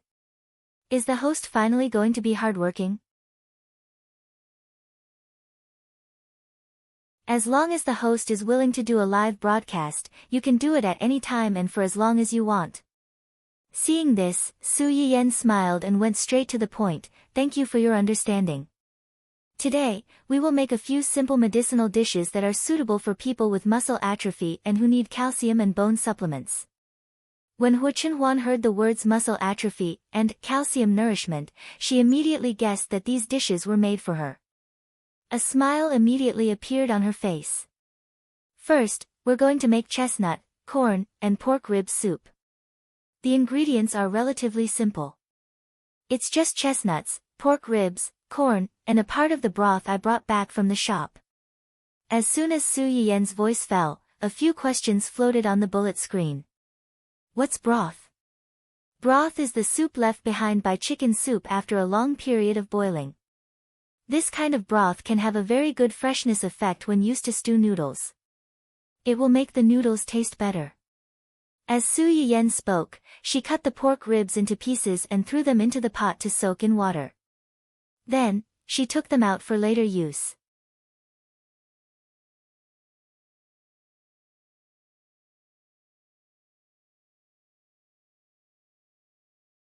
Chapter 336. There's a saying in ancient Earth that goes, make up for what you lack. Bones are rich in calcium, protein, and collagen. Eating more can replenish calcium and strengthen bones. As mentioned before, chestnuts can nourish the kidneys and strengthen the waist. It also has a certain effect on bone loosening. As soon as he finished speaking, there was a loud sound of something being put into the pot, and the fragrance of scallions and ginger wafted out. Then, he added pork ribs, corn, chestnuts, and the stock that he had prepared before. He covered the pot and boiled it until it was cooked. While boiling the soup, let's stir-fry 3 more dishes. Scrambled eggs with wood ears, stir-fried pork loin with chives and walnuts, and stir-fried river prawns with peas. These 3 dishes are all home-cooked dishes that nourish the kidneys, especially stir-fried pork loin with chives and walnuts. It also has a certain effect on bone loosening. Scrambled eggs with wood ears is more suitable for people with muscle atrophy. Su Yiyen's hands were very fast. In just a few minutes, he had finished arranging all the ingredients and stir-fried them one by one. Suddenly, the live broadcast room was filled with smoke, and the fragrance of the stir-fried dishes wafted out. The audience in the live broadcast room and the servants outside all stopped what they were doing and swallowed their saliva. By the time the dishes were done, the soup was almost ready. Su Yiyen tasted the soup and turned off the fire. When he looked up, he saw people cursing with righteous indignation on the bullet screen. Su Yiyen took a closer look and realized that some of the people who had their accounts banned in the live broadcast room before might have known that their whole families had been blacklisted because they had slandered Su Yiyen in many places. They gave up and began to curse Su Yiyen on other public platforms for being cold-blooded and heartless, and bullying. The audience in the live broadcast room witnessed the ins and outs of the matter with their own eyes. They watched helplessly as they inverted black and white and sowed discord. They were also very angry. One by one, they comforted Su Yiyen in the live broadcast room, telling him not to take these things to heart and not to pay attention to these self-righteous idiots who thought that the whole world revolved around them.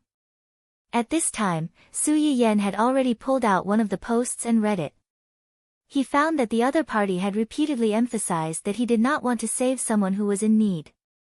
The other party even insinuated that Su Yiyen had previously given the Chinese medicine seeds to the research institute for free because he wanted to curry favor with the higher-ups of the research institute. Ordinary people like them were simply not worth their time. Su Yiyen sneered, "I'm not the Virgin Mary. I can't illuminate the earth with holy light. I can't do my best for strangers and even those who harbor ill intentions against me without asking for anything in return. I'm not their mother, so there's no need for me to spoil them. Moreover, I'm just an ordinary streamer, an ordinary shop owner. If you don't like me, you don't have to come. If I don't like you, I can also refuse to sell the fruits of my labor. I don't think there's anything wrong with that. Finally, don't flatter me. Everything that flatters me is moral blackmail. I'm just an ordinary person. I can't stand everyone's deification."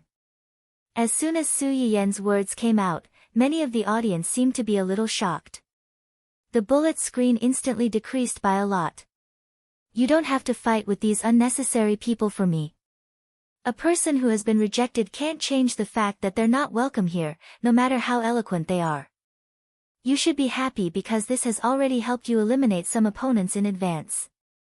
Even if the remaining people are not your own, they must be some like-minded people. Don't you feel more comforted if you think about it this way?"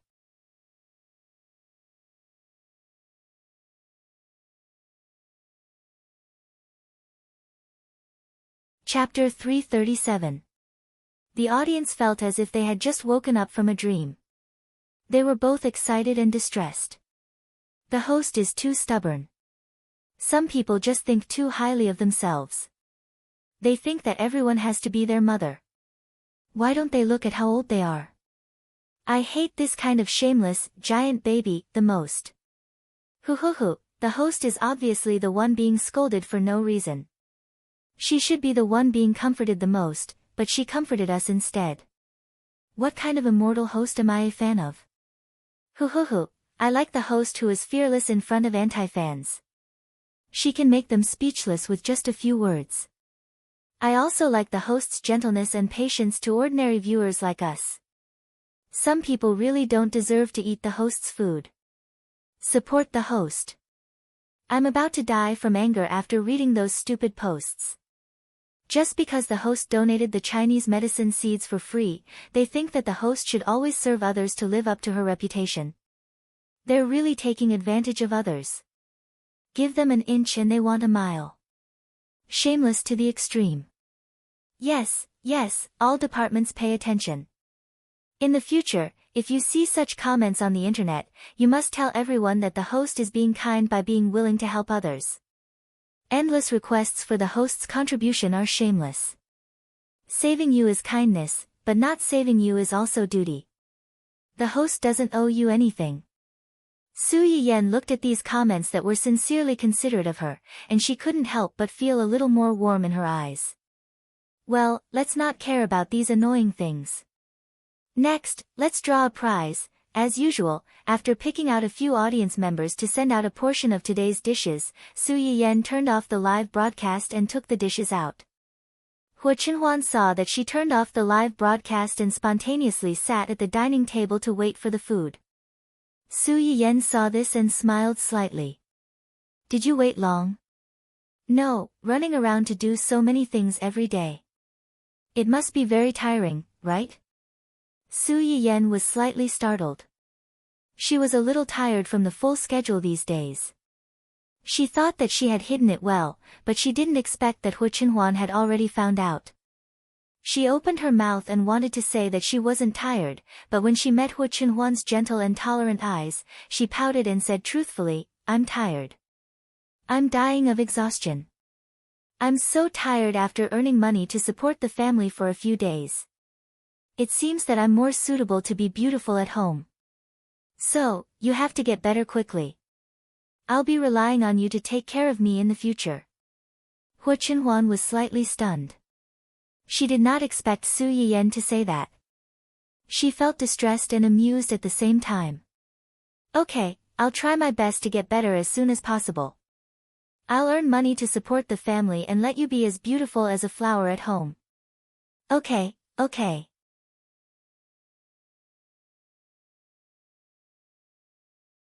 Su Yiyan nodded and picked up some food for Hu Chenhuan. "If you want to get better quickly, eat well and maintain a good mood. In a few days, I'll accompany you to the hospital for a full body checkup to see the results." Although the auxiliary function could roughly see a person's physical condition, it was not as reassuring as having accurate data. Moreover, the key now was not him, but Hu Chenhuan, the person involved. Su Yiyan wanted to let Hu Chenhuan truly feel that he was recovering and increase his confidence. This would also be beneficial for the treatment later. Hu Chenhuan's eyes flashed slightly, and he nodded. Since his legs were declared dead by the most authoritative doctor, he had never gone to the hospital again. But if it was with Su Yiyan, he was willing to go and have a look. Su Yiyan was happy and continued to pick up food for Hu Chenhuan. Hu Chenhuan looked at the food piled up in the bowl. Her eyes flashed slightly, and she said meaningfully, "If I remember correctly, chives should be aphrodisiac, right?" You're tuning in to the Blissful Bookshelf YouTube channel. We're so grateful for your support and don't forget to subscribe to join us on this incredible journey through captivating stories.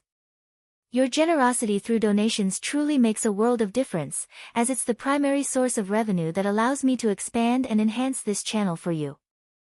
Thank you from the bottom of my heart for being a part of this adventure.